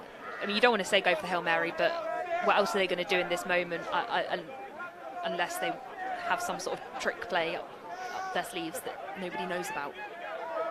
Now will they go to Brown? He's their burner. Terrell Brown, number 17, one to watch. Looks like UWE are going to call a timeout.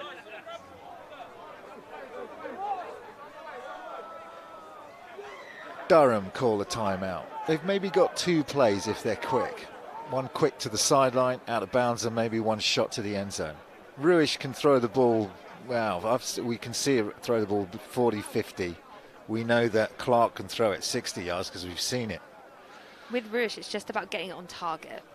And that's at the moment what's missing. It's whether are his receivers in the right place at the right time that he needs them. At the moment, No, but also is he getting the ball perfectly on target and into their hands? Sometimes no to that question as well. So you've kind of got to sit there and go, right, you need to either do one incredible play or try and get 2 plays in quick succession. But how much is that actually going to change things if the 2 plays are very short? Durham retake the field, having spoken to their head coach.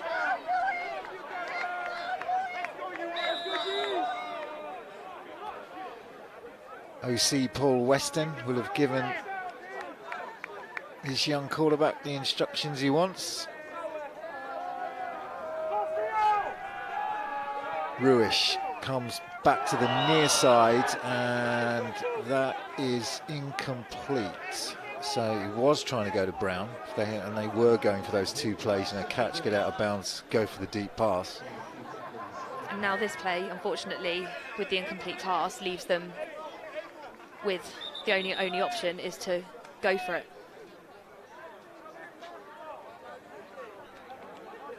4 seconds left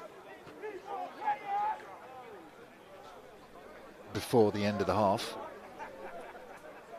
UWE really in control, 36-0, which is what a lot of people expected. Durham have shown talent, they've shown some skill. They've just not been able to stay with the powerhouse that is UWE. I think the thing that Durham has shown is fight, in all honesty. Like, when you look at how much they've put into this already, and like the score could easily be a lot more than 36-0 right now, and thanks to Durham and some of the big plays they've actually put in, they managed to put in, they are still in it. The score does not reflect what has been happening on the pitch. UWE are just a really strong team with some really big players that have, and they have an incredible QB that has been able to make the plays when needed at the end of the day.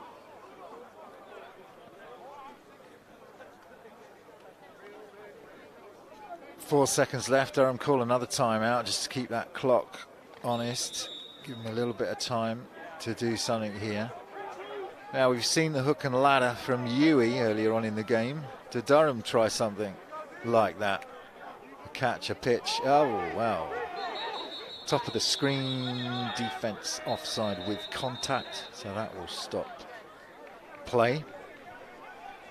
And the clock, thankfully, for Durham.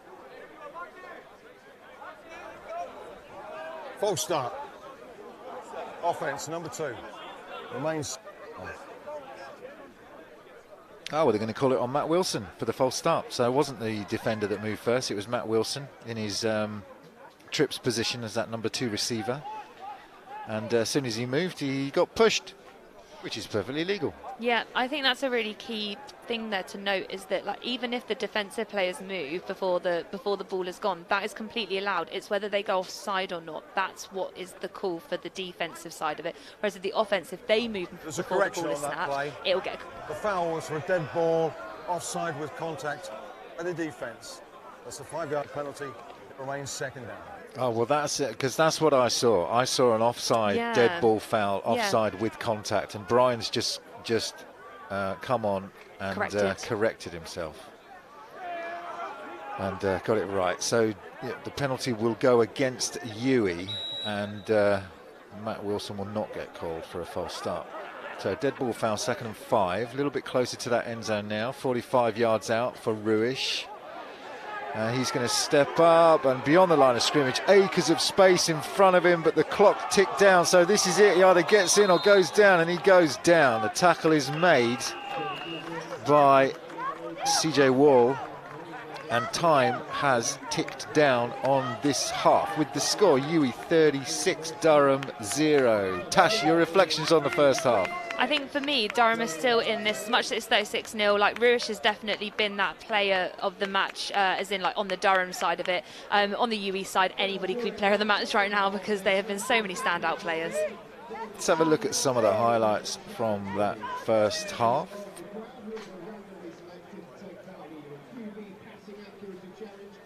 Both these teams are going to go back into the locker room. 36 to UWE, nothing to Durham. Here's how we got there. Let's have a look at some highlights. Early on then, it was KK Brooks that took it in for the first score. It was very early on in the game in Q1. Their opening drive was shut down, but BUCS took it in on their second drive.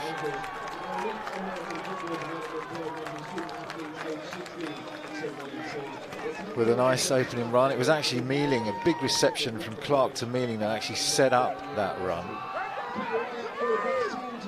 And this was the second touchdown. They went to DeAndre Rucker, 60 yards through the air. Clark to Rucker. That was for his first touchdown. And then they did convert through the running of Rucker again. Gets the touchdown and celebrates the conversion as well. It's those big celebrations. Big celebrations for Rucker, isn't it? He loves those, right? Why wouldn't you? Clark aired it out. Huge throw. Wide open KK Brooks on the running back wheel. And he scampered in for his second touchdown. 2 on the board for Brooks. 2 on the board for Rucker. And then the fifth score was Jonathan Perkins, and again aired out, and I'll have that. Thank you very much, as Perkins stumbled into the end zone after stealing the ball away. And those were your highlights. Been an entertaining half. We're going to show you some ads, and then we're going to throw down to the studio, and we will see you in the second half.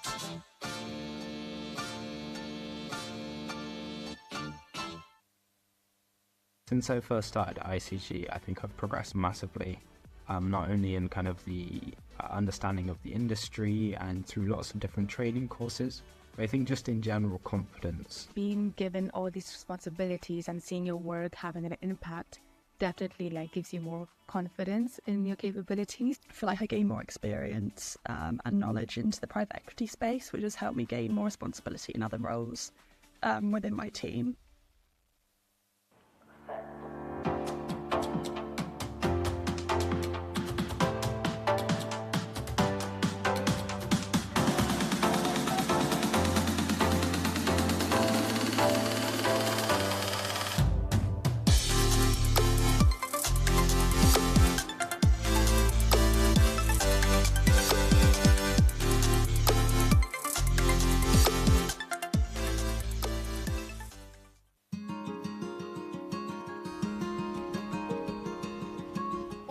Different is how much responsibility they give to each and every one of us in the business, and with that comes a lot of trust. 3 months into your training, you could be running the store on your own, responsible for ordering all the stock, making sure the staff are happy. Aldi really believes that young people can do great things. It's definitely something that excited me and attracted me to the role. I felt really supported at Aldi. From day one, you're paired up with your mentor, who is with you throughout your whole journey. You develop a really strong network with your peers. You can always pick up the phone to them. But you all work part of a team towards the common goal. I really valued my time in store because I think it's a really important part of you learning the practical day-to-day of the store operations. It was actually really exciting and I really enjoyed it. It's a change every single day, and that variety really attracted me to the role.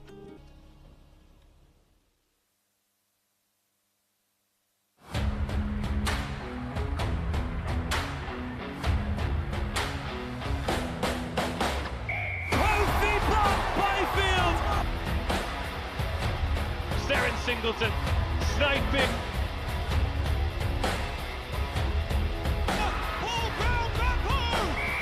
Oh, Tilly Smale is on the scoreboard, and Loughborough University surely at this stage now. Loughborough University, the Women's National League champions. Destiny Day ends with Exeter as BUCS Super Rugby national champions.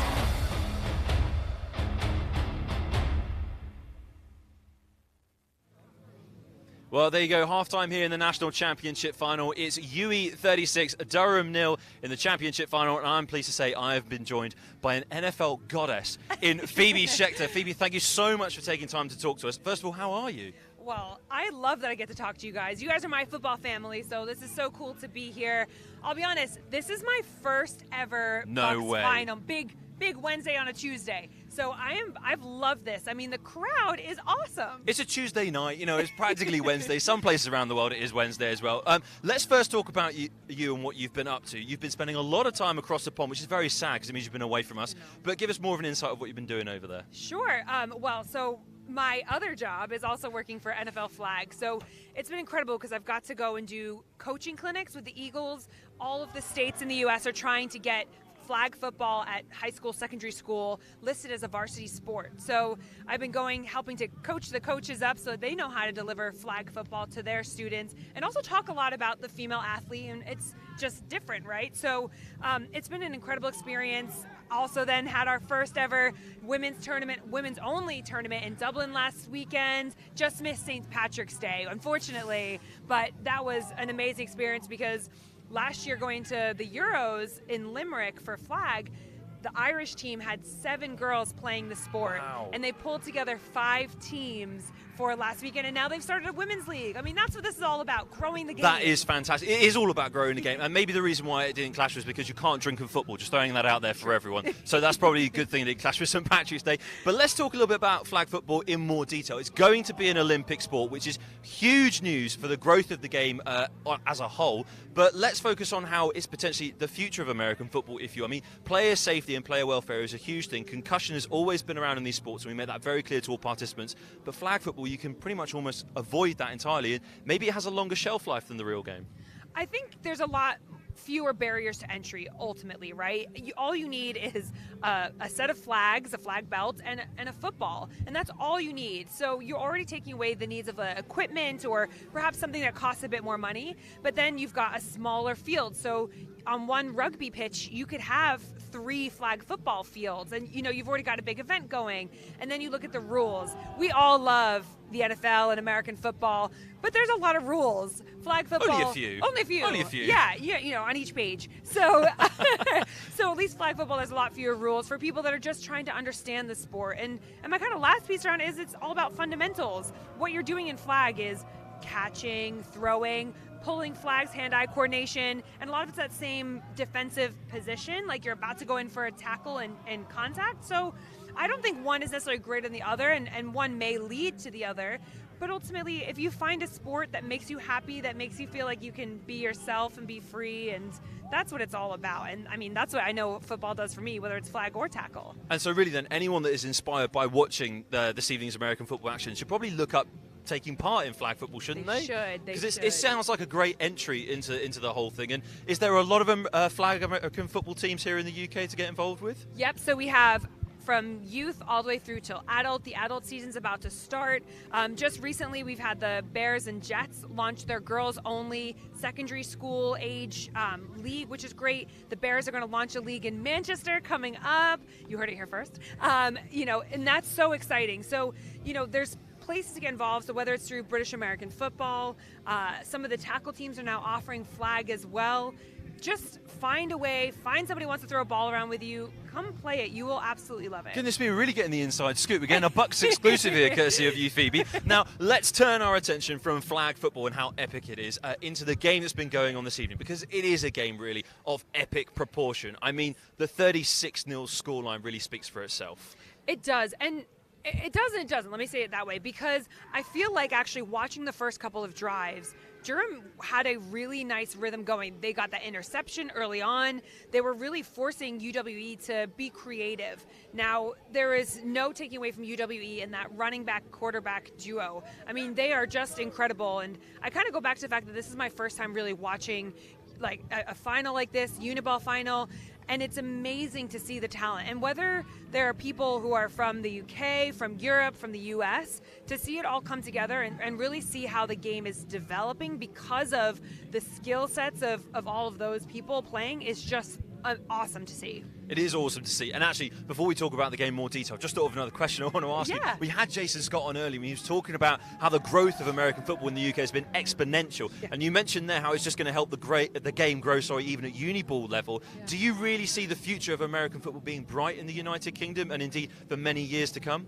Yeah, and I think because there's so many different avenues that are being pulled and brought in, right? So not just talking about flag, we're also talking about the NFL Academy or hosting this awesome skills and drills behind us. So you've got the NFL Academy, you've got International Player Pathway Program.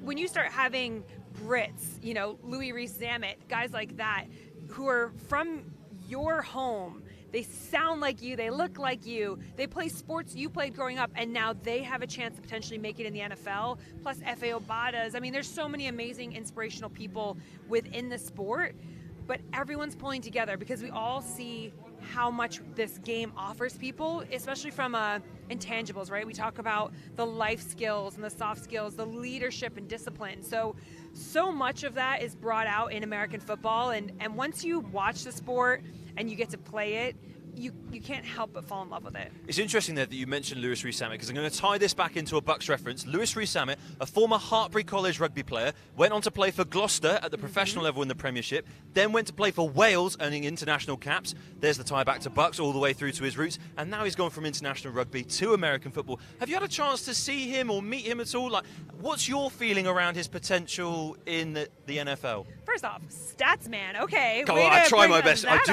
read occasionally. Impressive, James. Yeah, I actually saw him down in Florida at the Pro Bowl.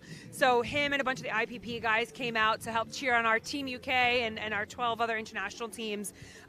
You know, I think when the news broke that he was going to the States, it was definitely a massive, I'd say it was kind of polarizing, really. You've got fans who think, how can he leave us? And then you've got the other side where this is such a huge opportunity for the young man. He's so young. He's got so much potential. You know, you look at his size, and I'll be honest, I wasn't sure with his size because he's about 6'3". He wasn't big enough to be a tight end. He was almost too big for a running back position. So I feel like receiver is a great position for him. He has great straight line speed. I've seen a lot of the videos, talked to a lot of the coaches about, you know, just how his catching is developing, because that was one of the first things he said is, wow, an American football comes at you much faster than a rugby ball, right? And yes. And the windows are much tighter. So he is doing a great job. He's an athlete ultimately, and that's why we have the International Player Pathway Program. It's to find those athletes from other sports who have the size and the speed, and now we're just got to teach you the sport of American football. No, absolutely, and I'm going to tie it right back into this game as well, because actually there's a lot of former rugby players playing for either of these sides, representing both UWE and Durham University, and actually the rugby skills are transferable across into American football, you know, at every level. So if you are thinking of taking up American football and you're playing rugby currently, why not give it a go? Start with a bit of flag with Phoebe, and then advance your way into the full contact game. And speaking of this game itself, Phoebe, what would be your one message to Durham approaching the second half?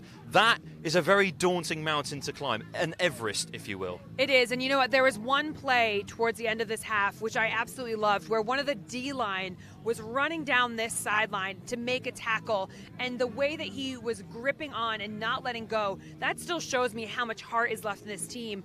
They have so much talent, and they've been so close. It's just putting those pieces together. You play a good team like this, you can't really make those mistakes, but there was another touchdown, or should have been a touchdown, but unfortunately it was 1 foot out, but where the quarterback rolled out to his right and had that absolute dime of a throw. You know, the pieces of the puzzle are there.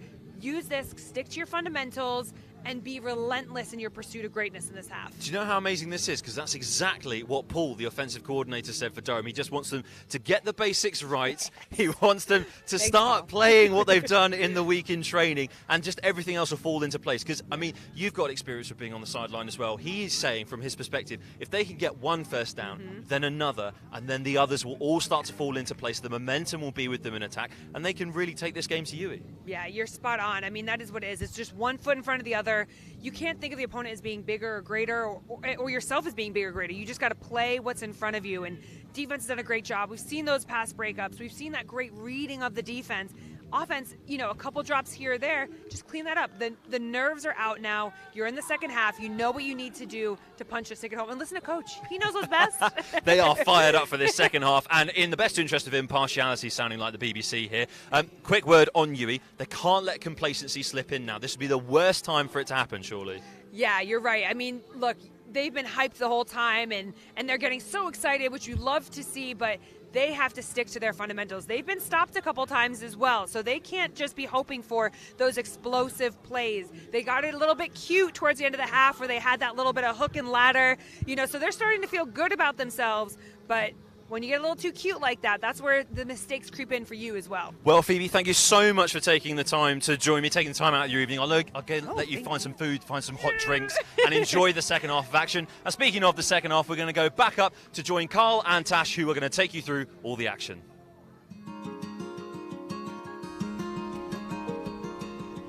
What makes Aldi different is how much responsibility they give to each and every one of us in the business, and with that comes a lot of trust.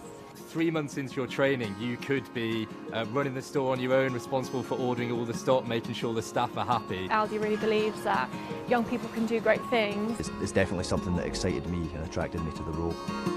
I felt really supported at Aldi. From day one, you're paired up with your mentor, who is with you throughout your whole journey. You develop a really strong network with your peers. You can always pick up the phone to them. But you all work part of a team towards the common goal. I really valued my time in store because I think it's a really important part of you learning the practical day-to-day of store operations. It was actually really exciting and I really enjoyed it. It's a change every single day, and that variety really attracted me to the role.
Since I first started at ICG, I think I've progressed massively, not only in kind of the understanding of the industry and through lots of different training courses, but I think just in general confidence. Being given all these responsibilities and seeing your work having an impact definitely gives you more confidence in your capabilities. I feel like I gained more experience and knowledge into the private equity space, which has helped me gain more responsibility in other roles within my team.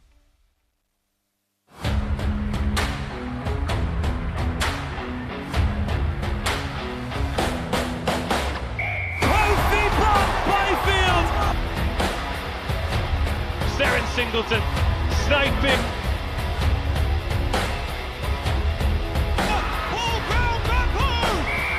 Oh, Tilly Smale is on the scoreboard, and Loughborough University surely at this stage now. Loughborough University, the Women's National League champions. Destiny Day ends with Exeter and BUCS Super Rugby national champions. Welcome back to the booth, everyone. We just got the second half underway. You haven't missed anything. Just that kick. And we're back on it, back in the booth. I'm here with Tash. Good half-time for you, Tash? Yeah, I think that both teams, when they came out, looked like they were really ready to come into the second half with the same firing energy that they finished the first half with. So, yeah, really positive and really good to see. Do you remember that Durham deferred in that first half, so they get the ball back first, and they're going to start their opening drive of this second half on their 30-yard line, going out. So Ruish back to work at the beginning of the second half. They will have spoken to each other in that locker room and will have a plan coming out to try and get back into this game, and Ruish immediately going to the air, rolls out and caught, and that's Kenny Spadaccini with the catch on the sideline, moving the sticks on the first play. Nice start. Yeah, really good start there, but also I think that what Ruish has probably been told to do is, because the UWE line are able to rip through and really chase down, you can see that he's dropping back a lot further than typically what a QB would want to. Now what we have got going on here, you'll see that play went out of bounds, but the clock did not stop. Now because UWE are 36 points ahead in BUCS football, once you hit that 36 points, they run the clock.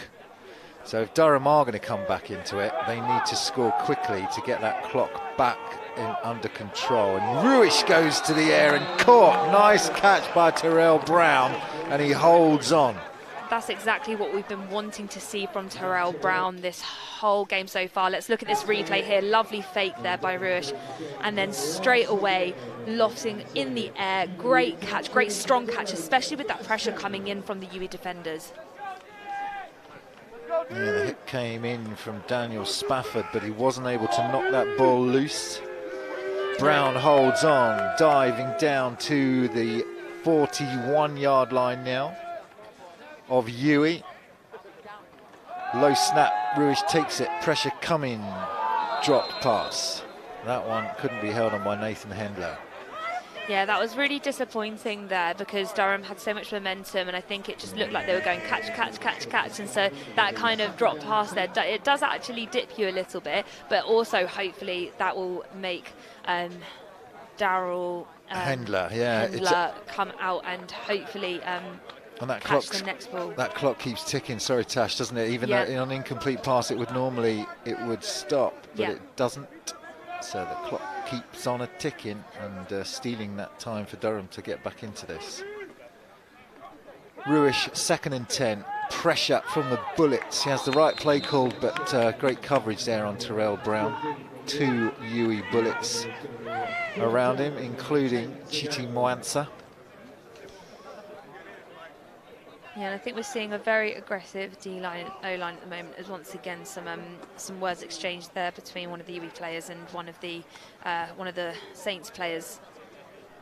So we'll see how that one starts to pan out, as there were a couple of incidents in the first half as well between O-line and D-line. Saints don't want to go away from this one without getting on the board. 3rd and 10. Ruish has come out firing, pressure, and he's going to go down. The sack goes to the blitzing linebacker Victor Wright. Ruish did well to hold on to that for the time, for the moment. Unfortunately, having 2 guys on you dragging you down, you're going to end up going down in that situation, unfortunately, as a quarterback. The pressure from the Bullets too much on 3rd down, but the Saints will keep their team out there. Clock down to 8:30 now. This 3rd period rather, just slipping away from Durham. 4th and 15. 5 targets for Ruish. Brown goes in motion, then up the seam. Pressure again, incomplete. Turnover on downs. Trying to get the ball to Matt Wilson, but Ruish can't convert, and UWE will take over again. Yeah, he's been one of their key targets as well, so it's gutting to see, but it's like what I said, the moment that you have that drop and you have that momentum kind of swing back against you, your plays after that do tend to get a little bit slower, because you have had that like real forward momentum and really pushing towards getting somewhere, and then having that drop, it just doesn't help the team. Back to work for Clark, still in. The American Scholar goes over the top. Good coverage, trying to split those 2 safeties, but the coverage was good from Nick Lau. Again, trying to get the ball to Darian Conrad. Seen that again and again, haven't we? Those deep passes just getting behind these defensive backs, but the Saints were equal to it. 5-yard penalty, remains 1st down. Flag down, it was against the Saints, so UWE are going to march 5 yards forwards. And the Saints don't need that, do they? They things against them, because if they're getting marched 5 yards, they've just given up 5 yards that they really didn't need to give up, especially on a dead play. I feel like you want to see something from the Saints. I really You're do. kind of I rooting really for do. them right now. I can see it in your I face. want this clock to stop. 1st and 5. Lofted beautifully into the running back's hands in acres of space. Stiff arms one man, but that man tenaciously comes back. Some great running that time from Terrell Jones. And nice pass from Clark. Yeah, lovely pass from Clark, just dipped over into that space. It's almost like the moment you see a wide open space, you're hoping that one of your players will be there so you can loft it over. But that was perfect play calling, but also it was great tackling by Des Knowles, who held on there and managed to get the UWE player down. KK Brooks comes back into the backfield now after that long play from Terrell Jones. Motion from Jonathan Perkins gives Clark trips to the top of your screen. He'll go screen backside. That is caught, cutting back in and out and tackled at the 1 yard line. That is the big figure of Isaiah Amici, who catches that one, nearly takes it all the way to the house. So many weapons, this UWE team. Yeah, and I think the key thing with a screenplay is, as you say, you need those blockers in place, and all of the blockers did their job. They created that path perfectly for Isaiah to just cut up the middle of, and it was like what we said a few times, it was like the Red Sea parting, and it parted perfectly for him to get down to the 1 yard line and get that 1st and goal. Great play from that offensive line, coached by Pete Jones and Frankie Pankhurst, the long-standing offensive coordinator. They're looking good, are the Bullets, as this one's lofted to the back of the end zone, incomplete. Nice play that time from Des Knowles. Both of those players landed awkwardly there. Des Knowles is clutching his hip, but it did also look like the receiver, Isaiah Amici, I think it was again, didn't look like he landed right at all. Very awkward landing.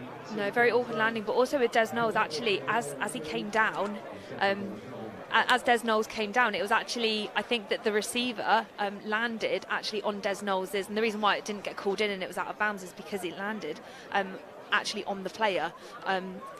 So yeah, very, very awkward landings all round, but medical staff on site straight away to look after the players. We had some long breaks in play earlier on today, and we can see just outside our booth here that Isaiah Amici is back on his feet. Des Knowles is still down, getting a little bit of attention, but Amici's absolutely fine and makes his own way back to the sideline, and so does Des Knowles. Des Knowles now up and making his way back to the Durham sideline. So both players okay after that collision. Good to see. We did have a lot of delays earlier. Well, I was coaching in that game for NTU, so I know they're my own players, and if you were watching that game and you were concerned about it, I want to let you know that they are all okay and fine and out of hospital and been checked out, and they're on the sideline having a drink and enjoying this game, which is great. Which is what they deserve after a very long day. Anyway, back to UWE Saints. UWE knocking on the door again. Amici took it all the way down to the 1 yard line.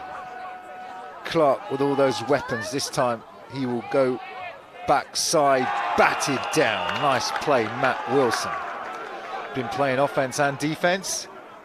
Yeah, that's a great play, and I think typically that would have been Des Knowles in that position, but obviously he needed to do a switch personnel. And with the fact that you have receivers like Matt Wilson coming in and able, I think that the great thing is about when you are able to jump on in a DB position is if you play receiver, you can get into the mind of a receiver, which means you're able to make that coverage even better, knowing what the receiver might want to do. 3rd and goal for UWE. They've got 2 downs to get it in from here. They don't bother kicking. Clark's going to keep it himself. He's got the option to pitch it, doesn't have to. Clark takes it in, 1 yard scamper around the edge for the opening score of Q3. Clark gets on the board himself, and they like that on the UWE sideline. There is a flag down, good spot just where Clark went into the end zone. So I'll have to see whether it's a dead ball foul. What I mean by that is Dead ball means you've got live ball fouls and dead ball fouls. Live ball fouls is when the action's taking Dead ball place. foul. Unsportsmanlike conduct. Number 11. That's his first unsportsmanlike conduct foul of the game. The result of the play is a touchdown. So Clark, with some cheeky celebrations, gets called. You get called unsportsmanlike if you're taunt or you're The flaunt. penalty will be assessed on the succeeding kickoff. Here is the touchdown from Clark. Does a nice job. Let's see what he does at the end of this play. It's that gets the penalty. Well, you can do that in the NFL. You can't do it in NCAA. You can't do it at the BUCS final. Yeah, BUCS changed. Anyway, it was a great. We don't want to. yeah. We don't want to overlook. I mean, it was a great touchdown, wasn't it? Yeah, and they changed the competition rules to stop, and they said that they won't allow excessive celebration. But I mean, that does take away from the game a little bit, doesn't it? But hey. Clark going for two, as they always do. Finds his man and into the end zone. Conversion that time from Alex Washington. Sorry, not Alex Washington. That's Leon Klozowitz.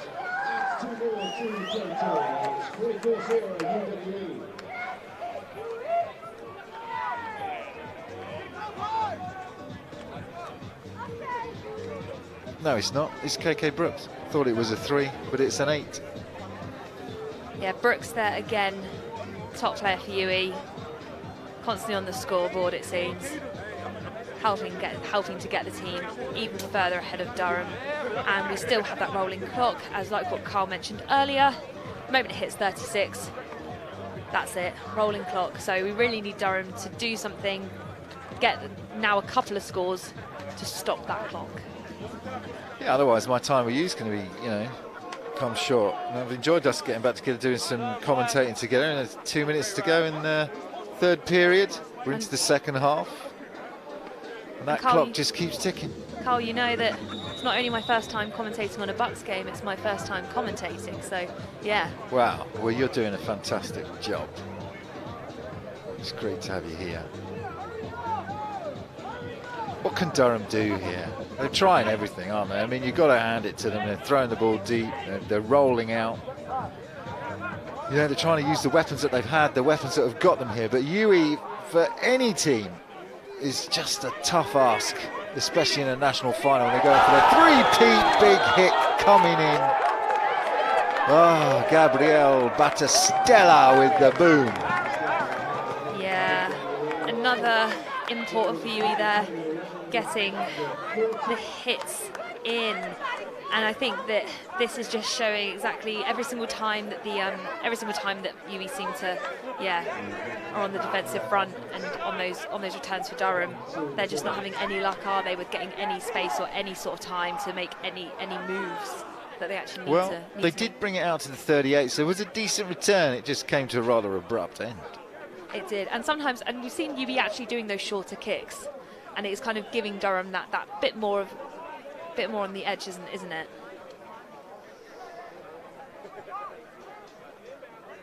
Ruish under centre, takes the ball, rolls to his left, throws back.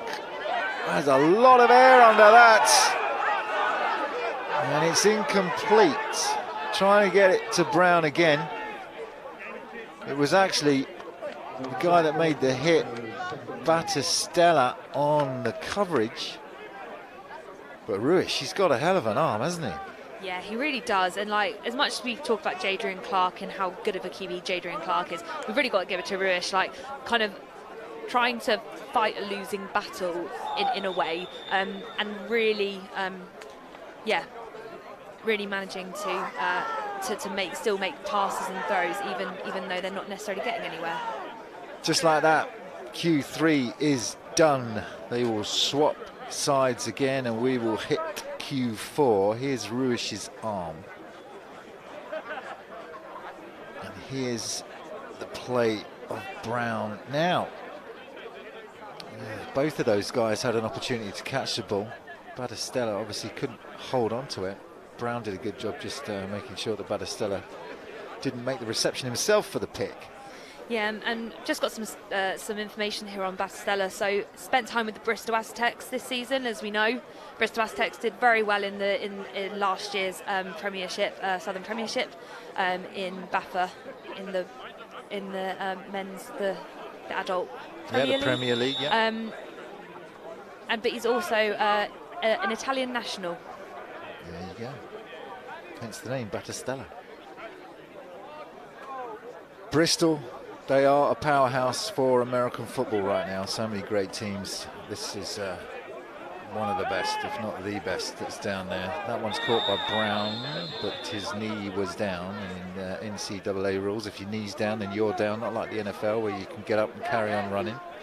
Yeah, with the NFL, it's if you get touched while your knee is down, that's when the ball is called dead. But unfortunately, with our rules, similar to the NCAA, cannot get up and keep going.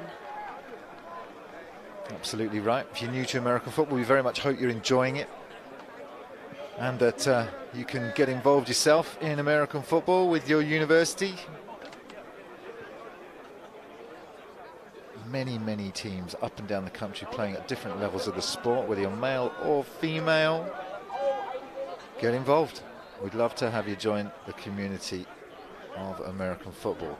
Head on to the BAFA web pages, the British American Football web pages. Ruish tries to get that one to Kenny Spadaccini on like a shovel pass, but didn't want to work, did it? Didn't want to work. UWE blew it up. It's an incomplete pass though, it's a forward pass, so even if that hits the dirt and even if UWE were to pick it up, it would just be an incomplete pass, so relatively risk-free.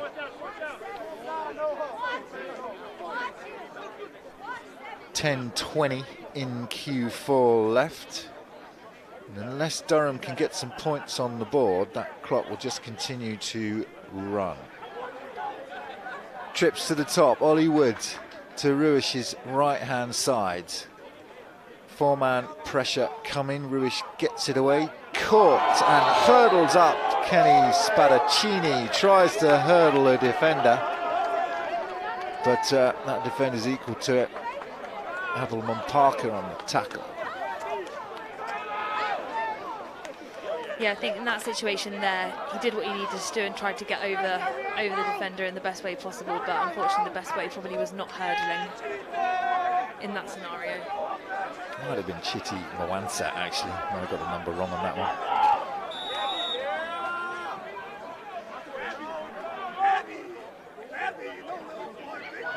So UWE take over again. First and 10, in charge, 44-0 ahead. Jadrian Clark changing the play call there, it seems. Big drop, big air again. No! Out of the hands. Like Durham need another score. They never quit, do the UWE Bullets. They are relentless, they just keep coming.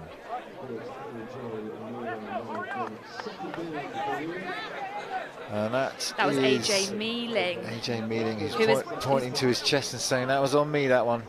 And he's been a go-to. He's been one of their not necessarily stars, but just one of their constants that's been able to grasp and keep hold of the ball. But unfortunately, not that time. I guess they want touchdowns in that final. KK Brooks has got 2, Rucker's got 2, and they want to get some more players with some touchdown scores as well. That one's caught by Darian Conrad, who's had a good game.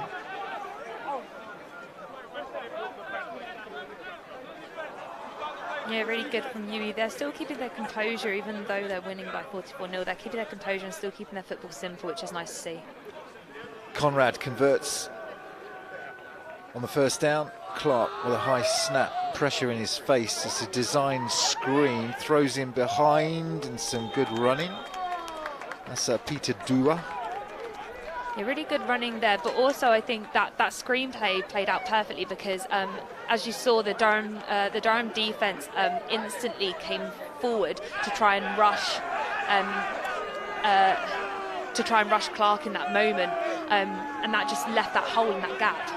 Clark pump fakes over the top corner of the end zone, incomplete. That one bounced in front of the receiver's hands.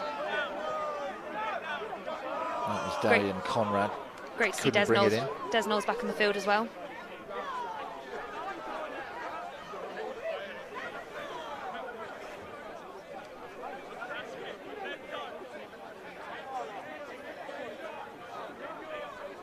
Flag on the field, you can see it there. Roughing the passer. Number 42 defence. Hitting the player below the knee in a passing posture. Automatic first down. So Jed Brooks-Lewis calls the foul, roughing the passer. That's going to go against Durham. So the UWE will get even closer to that end zone.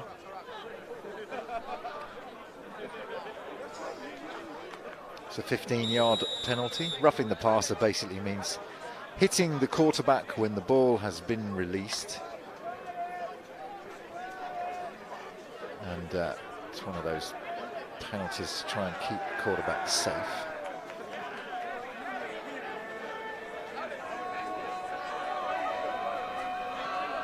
Play action, Clark, space and time, and that's an unbelievable catch because there were 4 defenders around Darian Conrad and he reels it in for the TD. So Darian Conrad with a touchdown. Here's the replay. You can see Clark just loads of time. 1, 2, 3, 4 white jerseys, but the ball placement perfect, straight into Darian Conrad's hands. Yeah, I think that when we look at Darian Conrad and what he's done this game, he has been one of Clark's go-to guys, but also just been a massive standout. And just noting once again from the UWE social media here, once again another wide receiver from the United States, but has been noticed as a key offensive and special team player, and as a wide receiver spent time with the USF football Cougars. The 2-point conversion try is good. So UWE, they scored 50 against Carnegie coming into this game. They've just gone past that score. They've now scored 52 unanswered against the Durham Saints, and they are just in a league of their own, this team at the moment. And this does mean the clock continues counting down, doesn't it? And we've gone from a first half that felt not necessarily long, but just a first half that felt like a normal half of American football, to now almost what feels like a speed football match. We're already nearly on the 5-minute mark in the 4th quarter. We are rattling through it. This is why they have the running clock, because obviously, you know, if a team's not going to come back, then that running clock just it just means, you know, it's not painful for both teams. But, you know, UWE are used to playing with a running clock. They've put some teams to the knife, I can tell you, this season. They've had no points scored against them the entire season. Crazy. Ball is up. Caught. This is a nice return. Ollie Wood, the running back. He's been great for the Durham Saints all season long. And he gets them to the 30-yard line, which is where they'll take over. Let's go down to James for some injury up news. Thanks, Carl. Yeah, I've got some word on injuries that have happened in this game. You saw it early on at the beginning of this final quarter. Basically, number 13 for Durham, Desnol's got a really big ribs hit. They think there's some bruising, nothing to be worried about, though. So he's been thrown back into the game. And UWE's number 85, Isaiah Amaechi, has a left ankle sprain, but it's taped up and he's ready to go. Great stuff, James. Thank you for that. Amaechi's ready to go, and Desnol's back in the game. So both of those players back in. Great pass and catch. That's gone to Matt Wilson, and he'll be pulled down at the UWE 46. I think that's one of Durham's best plays that we've seen actually this whole game. Getting a receiver in open space with no pressure and the ability, and we've seen Matt Wilson and his catching abilities and really putting them to good use there. Ruish accurate with that quick post. 3:17. Durham want to get on the board before this game ends. Ruish under pressure gets it away. Good catch. That one's gone to Nathan Hendler, and he tries to hurdle a man. but he will go out of bounds. Durham really just having fun now, aren't they? Trying to get some plays on the field and making their way down the field, which is really positive to see. Let's hope. Do you reckon that they can get a score? Well, no one's managed to do it all season long. And let's see if Durham can. They are the finalists and they've earned their place here. They've beaten a lot of good teams to get here. Ruish, pressure now, right up the middle. He's had to roll all the way to his left. Now he throws back against his body into coverage. Caught! Terrell Brown makes a spectacular catch. Cheers go up. They're loving that here at the University of Loughborough because we all want to root for the underdog, right? And the Saints just made a great play. That was incredible by Ruish there, because you see that scramble, and that is not easy as a QB to, one, get away from D linemen that are coming after you, but also scrambling to that level and managing to get a pass off, finding a receiver over the other side of the field. There is a flag on the play though, so we're heading down. 2 minutes 4 left.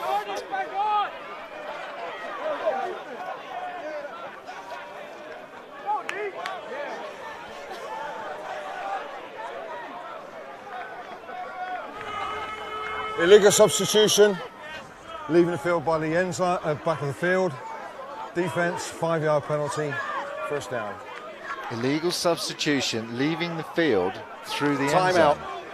UWE. There you go. If you've just started American football, if you just started following American football, you're getting a deep look at some of the rules. A replay of this scramble here by Ruish. See, you come out, you're getting chased by big guys that can easily take you down, and then getting that pass off over back to the other side of the field where Brown is able to pull that in. Such good strength there. Great coverage by UWE, but perfect by Brown making the grab. Jax Crawford was back there in the coverage. And it was good coverage, but Taylor with the safe hands and Ruish with the acrobatics to get it to him.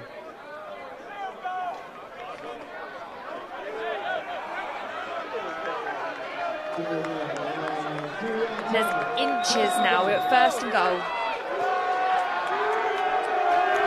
4 yards to go to get a score on the board against the mighty UWE Bullets. Can the Saints do it? Flag down. Clock will stop for 2 minutes. A 2-minute warning. And we'll get this flag handled as well.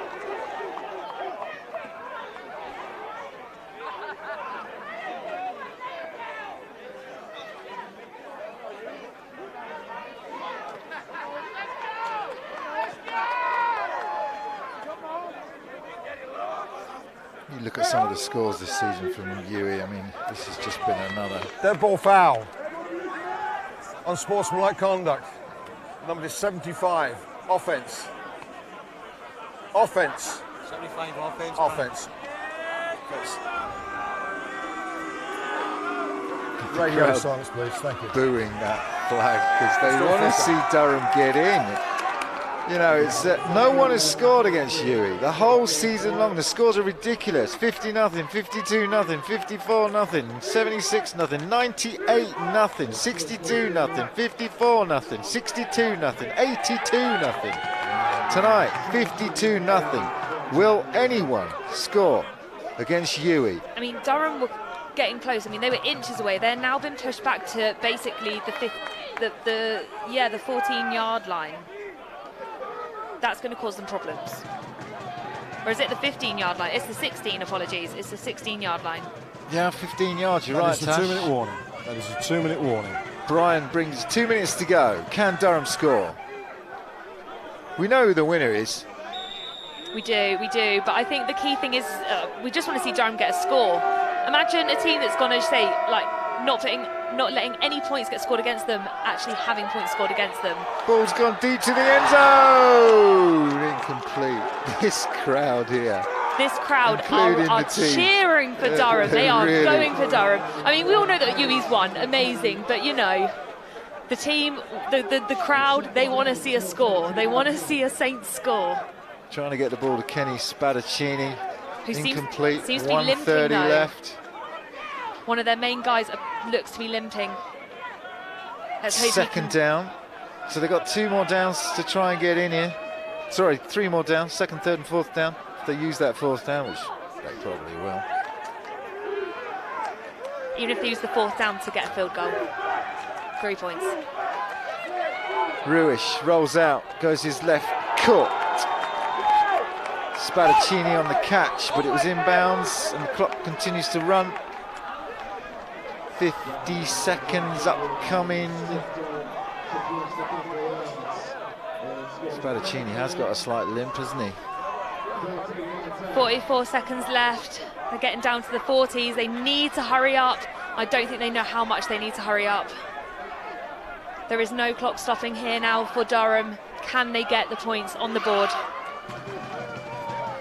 Roll out, Ruish under pressure, down he goes! What great pursuit that time. That is Max Parkinson with the sack. I saw him on the sideline earlier, what a specimen he is. And there's a flag on the field.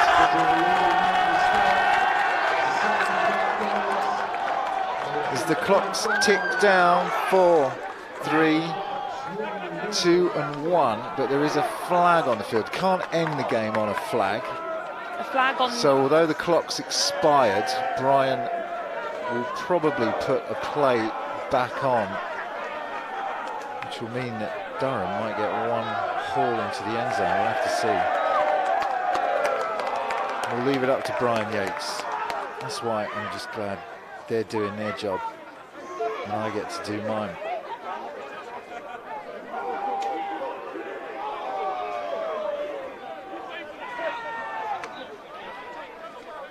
Dead ball foul. 74.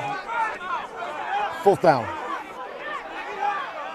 4th down. It was a dead ball foul against Howard Snaith, number 74 of Durham.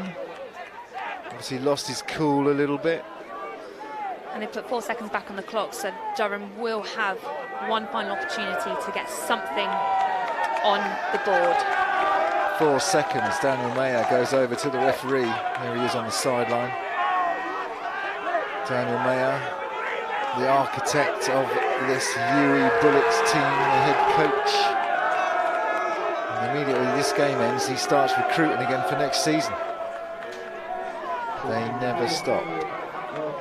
Durham are going to get marched way, way back. It's another big 15-yarder. It's going to take them all the way to their 40-yard line, to UWE's 40-yard line. Long way for Ruish to go. And at the moment, it looks like UWE are going to go not just undefeated, but unscored upon. I mean, crazy. Has that ever happened? That's what we need to find out. If that has never happened, this is history being made right here. Not only an undefeated season, but no points scored against them. Yep, that's what we're looking at, folks. Unless Durham can pull it out of the bag with 2 seconds to go.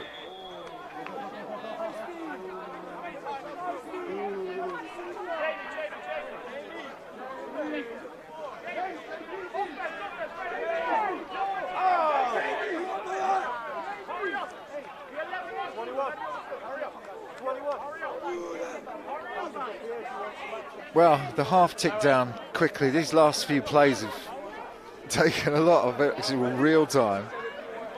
We finally had some I think timeouts. UWE have called a timeout. Yeah, timeout's called, which means that we're actually getting a bit more time.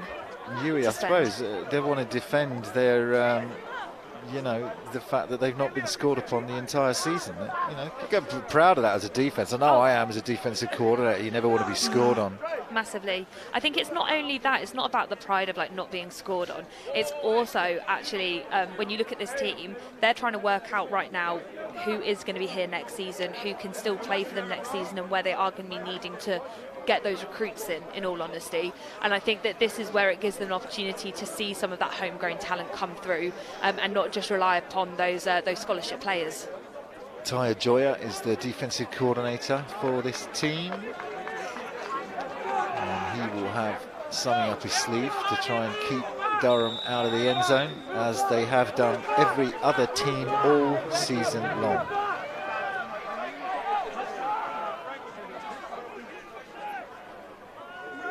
Ruish dropping back pass rush is getting to him. He's going to loft it up into the end zone, bat it away.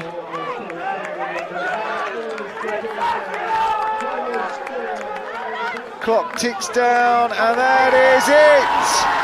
UWE Bullets, 3-peat. They win again, this time against Durham Saints.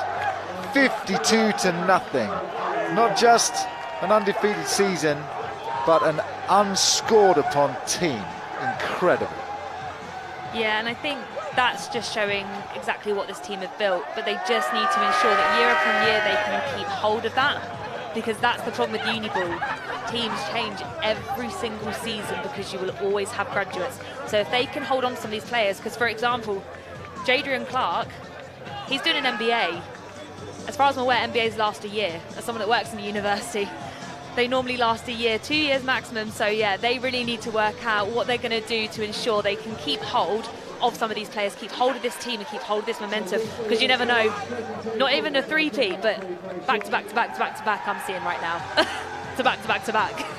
You can see the cheers and celebrations going on. It means so much to them now, you know, the three-peat, and the fact that they have managed to just be completely dominant this season. They just go from, you know, level to next level to next level. You have to ask yourself, who can touch them? You know, when you look about next season, you look about, they're having conversations in BUCS around the structure of the league next season in terms of creating an elite, you know, top 4, top 5 maybe teams that can compete with each other. But there seems to be UWE, and then a kind of handful of teams, and then everyone else. But at the moment, UWE just dominant. Yeah, massively. But I think that conversation with BUCS is completely valid in terms of, as you say, that do you want that top 4, top 5 teams competing against each other to actually give each of the teams a very competitive season? Because it's the same conversation that's kind of happening within Britball as a whole. When you look at especially that North Premiership side of the adult league, Manchester are steaming ahead of all other teams, not necessarily having and feeling like they've got that competitive season to the point where they've now gone to Europe. So I think this conversation is happening all around for teams that are dominating in their respective areas. Just do a great job, does Daniel Mayer and all his coaching staff of recruiting these players. As CJ Wall and AJ Mealing, who you just saw on the screens, just enjoying these moments in their championship run. What about those Durham Saints coming in here and the season that they've had has been incredible. They fought until the end. They fought until the end, and I think that especially when you look at Ruish, like another day against a different team, they'd have had this. But unfortunately, when you come up against the UWE Bullets, you are facing the best. With a lot of imports from across the pond, experienced players, really well drilled players as well. And I think the Durham Saints, like, yeah, any other day, any other team, and they'd have had it. That woman on the sideline that we saw earlier on, all passionate and fired up, I think that's DeAndre Rucker's mum, you know, all the way over from the States. And I think it is wonderful because I have heard a couple of American voices around that haven't been players on the pitch and that have actually been within the crowd. And I think that some of these players have managed to get their families over to support them, which is so wonderful to see. It's a great experience for those American scholars, isn't it, coming over here and winning that championship? And I know that all of them put so much effort, energy into the teams. You know, it's not just about having their skills and talents over here, but they do look. I know Daniel does a really good job in trying to get a good match with the team ethos. And so, you know, the Americans that come across are leaving a legacy in the team. You know, other people on that team are learning from them and getting better themselves. I think that's it. It's not about bringing American players over who can then win you things. It's actually more about, as you say, being able to get players who are experienced to help be role models for British players. But also, this helps get British American football on the map, because these players will now be pretty much spokespeople for the British American football game, because they've not only played in it, they have played in national championships over here, and they can then go back to America. We're just seeing there Jadrian Clark, who has led UWE today to this absolute euphoric win. and it's wonderful to see that he's smiling and promoting the British game in such a good way. You feel like, University of Nottingham, the fact that American quarterback makes such a massive difference to American football team, doesn't it? And we were very fortunate to have an American quarterback with NTU today, and you saw the sort of show that he could put up earlier on in the earlier game. Didn't quite get there because we ran out of time. Just going to keep saying that to make myself feel better. But in terms of these American quarterbacks, if you get a good American quarterback, maybe a scholarship wide receiver, suddenly your team, or a great offensive lineman, your team is suddenly transformed, right? You have that leader, and I think, like what you were saying, even if it's an offensive lineman, you have somebody who has so much knowledge that they can pass that knowledge over to the other players, so that they can then play at such a high level, and just as a higher level as the as they are. And I think that American imports are actually really helping British players, but especially at this university level, so that they can go on and do something in the adult leagues. Shout out to our referees just picking up their medals there. Brian Yates did a great job tonight. Umpire was Henry Richardson, head lineman Pete Tom, line judge Ollie Maskell, back judge Keith Wickham, field judge the experienced Tim Ockenden, side judge was Stuart Tabera, and the centre judge Jed Brooks Lewis. And I know that Stuart Andrews was also on the clock, so I'll give him a shout out as well. There is Phoebe Schecter, and there is Tom Ye, the BUCS liaison representative. And we're just coming to the announcement of the most valuable player of this game, and I will leave you to announce this one, Tash. I mean, there were definitely a few names up there. We mentioned CJ Wall a couple of times. I think Jonathan Perkins had a great game. AJ Melling.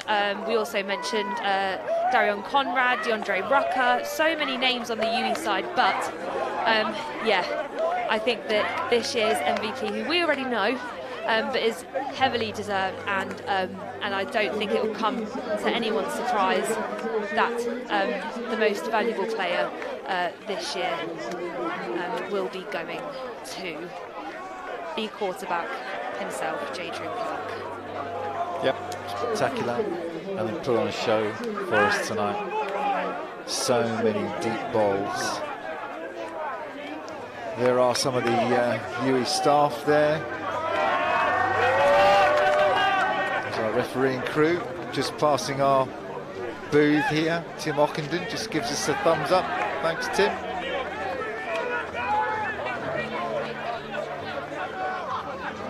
See on the screen there, just getting ready to give out those runners-up medals. I know I received a runners-up medal myself today, and we had for NT, obviously we didn't come close enough to get the win over Exeter. Exeter, a very good team today, but doing this as a team that's lost and then comes and gets your silver medal, there's lots of tears, lots of emotions, lots of things going on for those teams. But Durham, part of it is about celebrating not just the fact that you played in the national final. You might have lost the game, but it's actually a chance that you were here on the last day and you get to celebrate your season, don't you?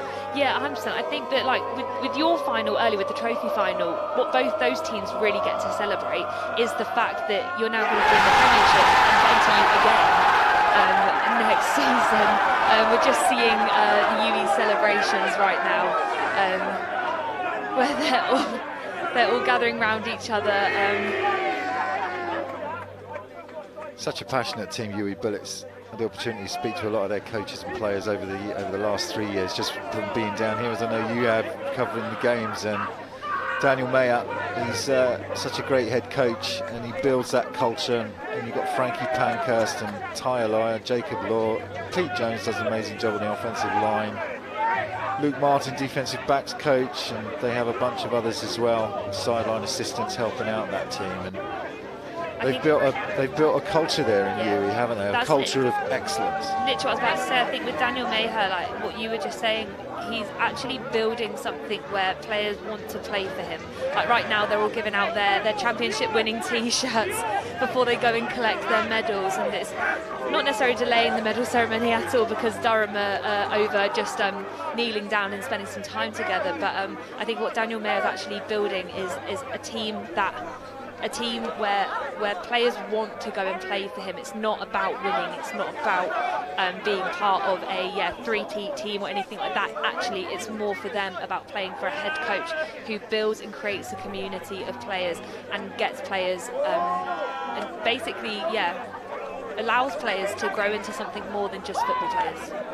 Nicely said. There's the Durham Saints team, head coach Daniel Wretch, talking to them under their own goalposts, and part of that would be consolation and the fact that they didn't get the win today. But when they reflect back on their season, nobody got a win against UWE. In fact, no one scored a point against UWE. Durham came close to that. I know Leeds came close as well last time, but in the end, UWE just too good for them. But well done to OC Paul Western and DC Josh Tucker and all those assistant coaches that they have on that Durham Saints team for getting them here. They got better as the season went on, didn't they, Durham? Yeah, and I think that we talked earlier about the slow start that Durham had and how, especially in that Nottingham game where they lost in regular season but then brought it back in the postseason where it actually counts and beat University of Nottingham in a bit of a shock. A shock defeat there for Nottingham, unfortunately dealing with some injuries. But I think that Durham, they should definitely be proud of their performance today, because actually when they watched back and especially looking at their highlights, they got a pick. They managed to break up plays. They managed to gain yards. They managed to get the ball down the field and almost try and out QB UWE, so to speak, with Ruish actually managing to loft the ball just as well, just almost channeling his inner Jadrian Clark in some of those moments. So yeah, I don't think that Durham should be disappointed at all with what's happened today, because they put in a great performance, and at the end of the day, they came runners-up. Who else this year in the Premiership can say that they came runners-up? They also shook up the league, didn't they? They shook up the status quo of UON always getting there in the north and UWE always getting there in the south. And Durham said, you know what, it doesn't have to be that way. Leeds have come close. Leeds came very close to beating UWE last season in the semi-final game. Might have been Leeds Carnegie against UWE. And all right, maybe Leeds didn't get anywhere close to that this season, but they were there in the semi-final again. And it's good to know that these teams can come out of nowhere and shake things up. Yeah, and I think Durham used to actually be like one of those powerhouses within the Premiership, and actually used to be one of the ones with like the big scholarship players. And so it is disappointing when you see other teams actually now being that and basically taking all of those players that you're probably thinking, we want those scholarship players, but they're still managing to be here without those big names and without those big players that have come over from the States. They do obviously have big names themselves, and they have lots of homegrown talent, and that's what's needed. I know that they've got a few imports on their team, like what all Premiership teams do, but not as many as you say, as what UWE have. And so yeah, it's great to see their smiles receiving these medals, because they're definitely deserved after the game that they put in. Who would be your MVP on Durham then, if you were to name somebody? I know losing teams don't get MVPs, do they? But let's just do it for their benefit. Who were the standouts for you in terms of the Saints? It's got to be Ruish. It's got to be you talk about your Ollie Wood, your Matt Wilson, your Kenny Spadagini came in and made some plays. Then you had Terrell Brown. Yeah, Terrell Brown. Yeah, but I think it's got to be Ruish. When you look at what he did and actually how he managed to his scrambling efforts, getting outside the pocket, still managing to make plays, even after being chased down basically constantly by the UWE defensive lineman.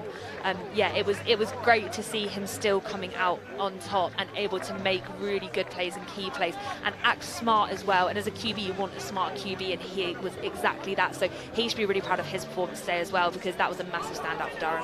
One thing I noticed this year that they did when we received it, they actually put the medals on your neck, which feels really nice actually. Last year they just handed them to you and you had to put them on yourself. Yeah. But this year you almost feel like, deserve that, thank you. Yeah, I've noticed that, because with a lot of finals, with a lot of sports finals, they just hand you the medals, they don't put it on you. And actually this is really nice, because it is, as you say, it's well done, you've done a good job, here is your medal, and you're actually being presented with a medal now instead of being handed something. Exactly. So that's really great to see, because it probably makes you feel even happier to be presented with. It did, I can tell you it did. I was going to say, yeah, you got to do that earlier. I got my silver medal, so you know, I can tell you, it felt good to receive them, as I know it will be for these Durham Saints runners-up today, but had fantastic season. As you see, Christian Giacomo coming in to receive his medal. And we are slowly getting to the end of the Durham setup, and we're seeing Ruish getting his medal there, which, as we highlighted earlier, very well deserved. Probably the Durham MVP out of them. Yeah, I think I'd agree. Yeah, it impressed me, did Michael Ruish, and you know, we saw the American coming Clark and throwing the ball 50-60 yards, but then Ruish was spinning out and throwing it 40-50 yards downfield, making completions and trying to make things happen. So it was great to see as the support staff for Team Durham come in. It's People so great like to Jack see. Marley and Simon Race and Drew Magnet, Patrick Matt Logan. Media teams, you forget about those as well, but the great media presence that Durham had as well. They made some great videos on social media to introduce you to their team. Yeah, Durham and UWE. I remember when I was doing some of my research yesterday about UWE, I was looking through their social media, and it was Americans Try British Snacks, one of their videos, which is a very well watched social media trend of people from different countries trying different countries' food. But yeah, UWE even dipped into that. So I think that Durham and UWE social media teams, big props to you, because yeah, it's difficult sometimes, especially if you're a volunteer trying to get something right. Well, they've all put three-peat t-shirts on here now, so we can't see the numbers. I can tell you that the guy behind it, that guy there standing in the middle, that is your MVP, Jadrian Clark. And they have gone for the three-peat t-shirts.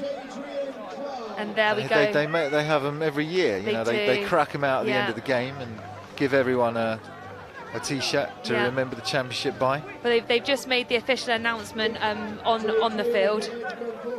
They've just made the official announcement on the field about Jadrian Clark being the MVP. I'm not sure if he either couldn't quite believe it or didn't realise he actually had a trophy that he needs to go up and collect.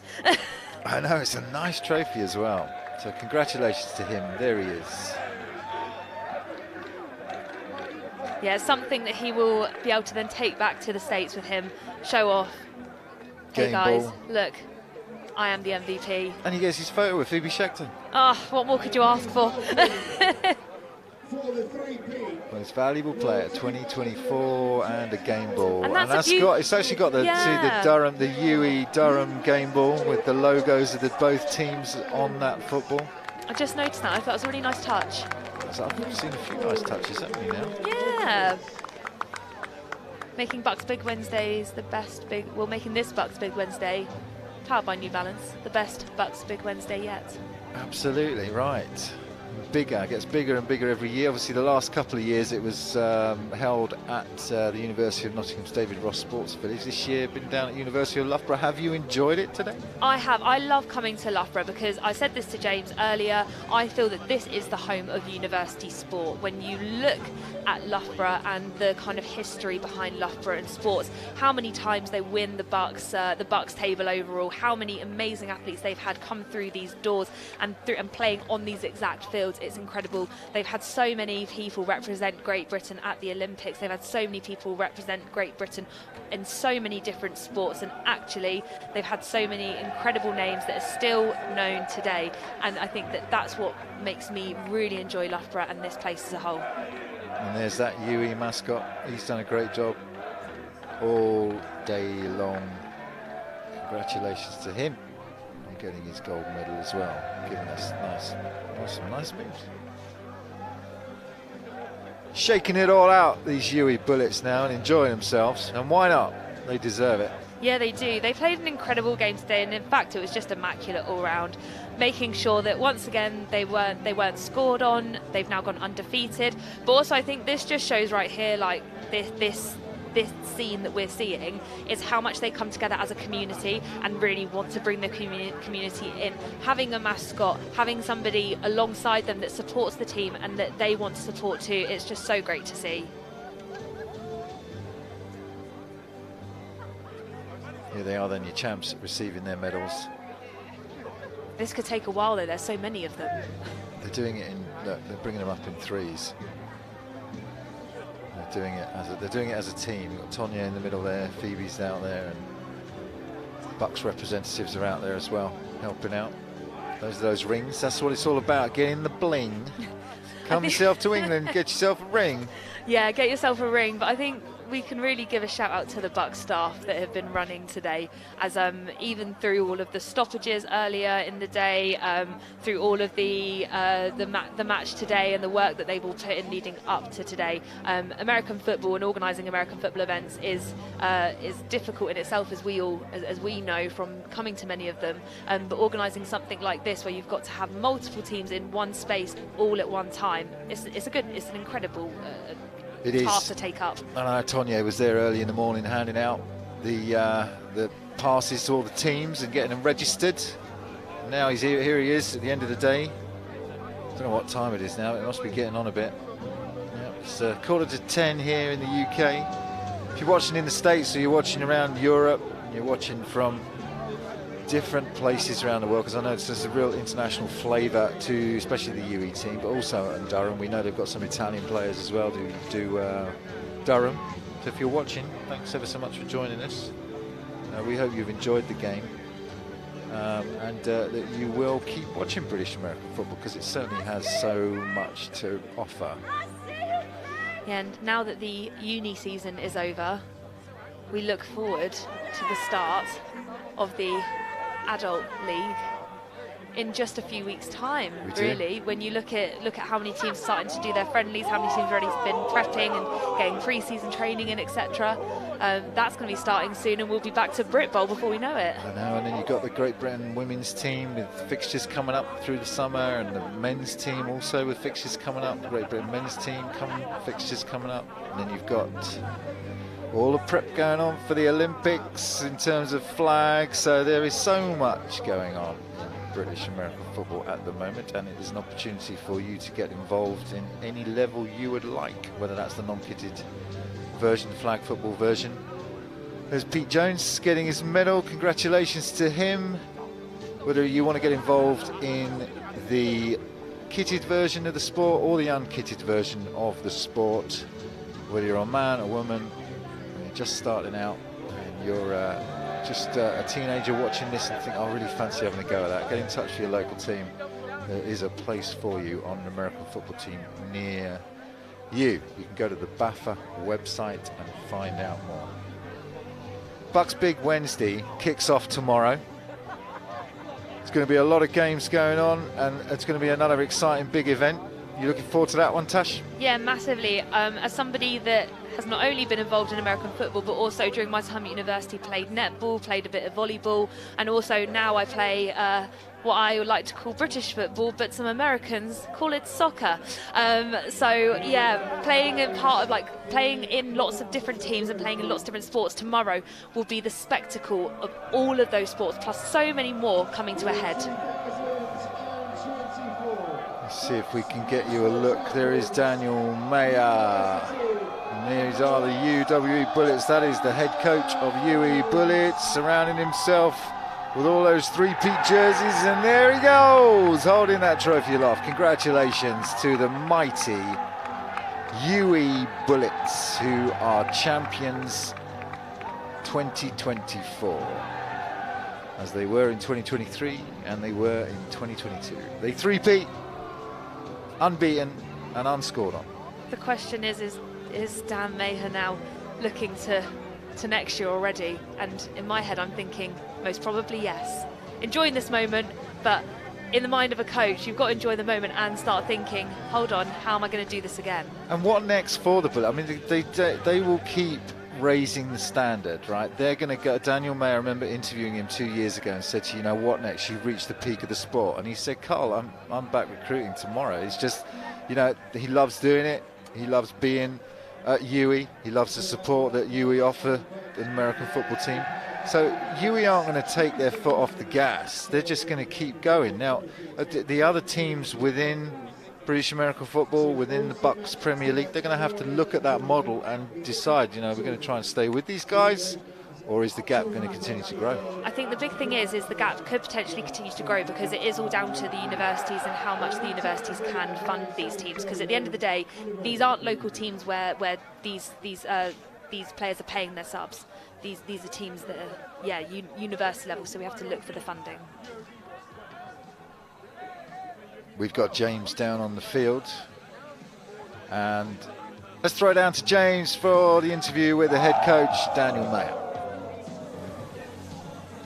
Coach Dan, you are victorious here at BUCS Big Wednesday, powered by New Balance. How are you feeling right now? Yeah, I'm just so happy for the guys. They've worked really hard. Everyone thought that it was easy this year, but they practiced so hard, they trained so hard, and for them to perform like that on the day, I'm just so proud of them. I'm proud of the players, the coaches, and everyone that supported us. So, And just a quick mention on your opponents, Durham. They really did put up a fight during a lot of that game. Anything to say about them? I mean, one of the first games I saw where I thought that team is what I would aspire to be was Durham. They came out in their white uniforms. Everyone had the same colour helmet. The decal, the attention to detail was exquisite. And to play them in the final, you know, I've got a lot of respect for Durham. Massive shout out to their quarterback. He is a brilliant player, and I'm excited to see where he plays in the summer. And just before I let you back to the celebrations, is there a quadruple on the way after the three-peat? Let's enjoy the three-peat first. Take care, mate. Get back to it. We're going to try and see. We're going to try and see if we can find the MVP himself, Jadrian Clark. He's probably around here somewhere, but we just need to find exactly where Jadrian Clark is. But you can see the celebrations there on the screen, hitting into full flow right now. I managed to locate Jadrian. We're just about to grab him now.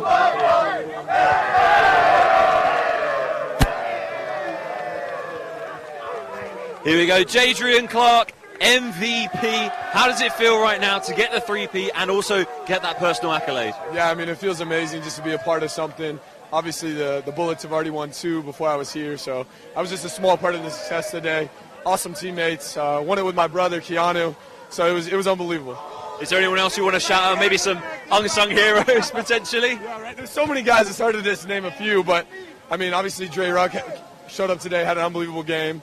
There's just so many guys that came in, and it's been nice to be back around football where people are just playing for the love of the game, and it was really special today.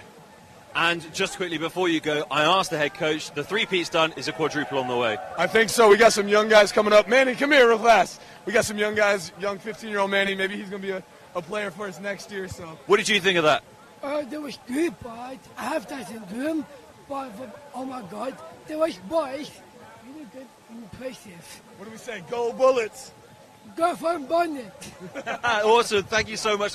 Congratulations once again on that personal MVP. Get back in the celebrations. Go on, get where you belong. We're going to go over here and we're going to sign off. It's been a fantastic day of the first round of BUCS Big Wednesday, powered by New Balance action. The UWE Bullets have just been crowned the national champions. Big thank you to Carl and Tash up in commentary for taking us through this fixture, and thank you very much for joining us. But we've got plenty more sporting action coming up tomorrow, so stick with us. Goodbye.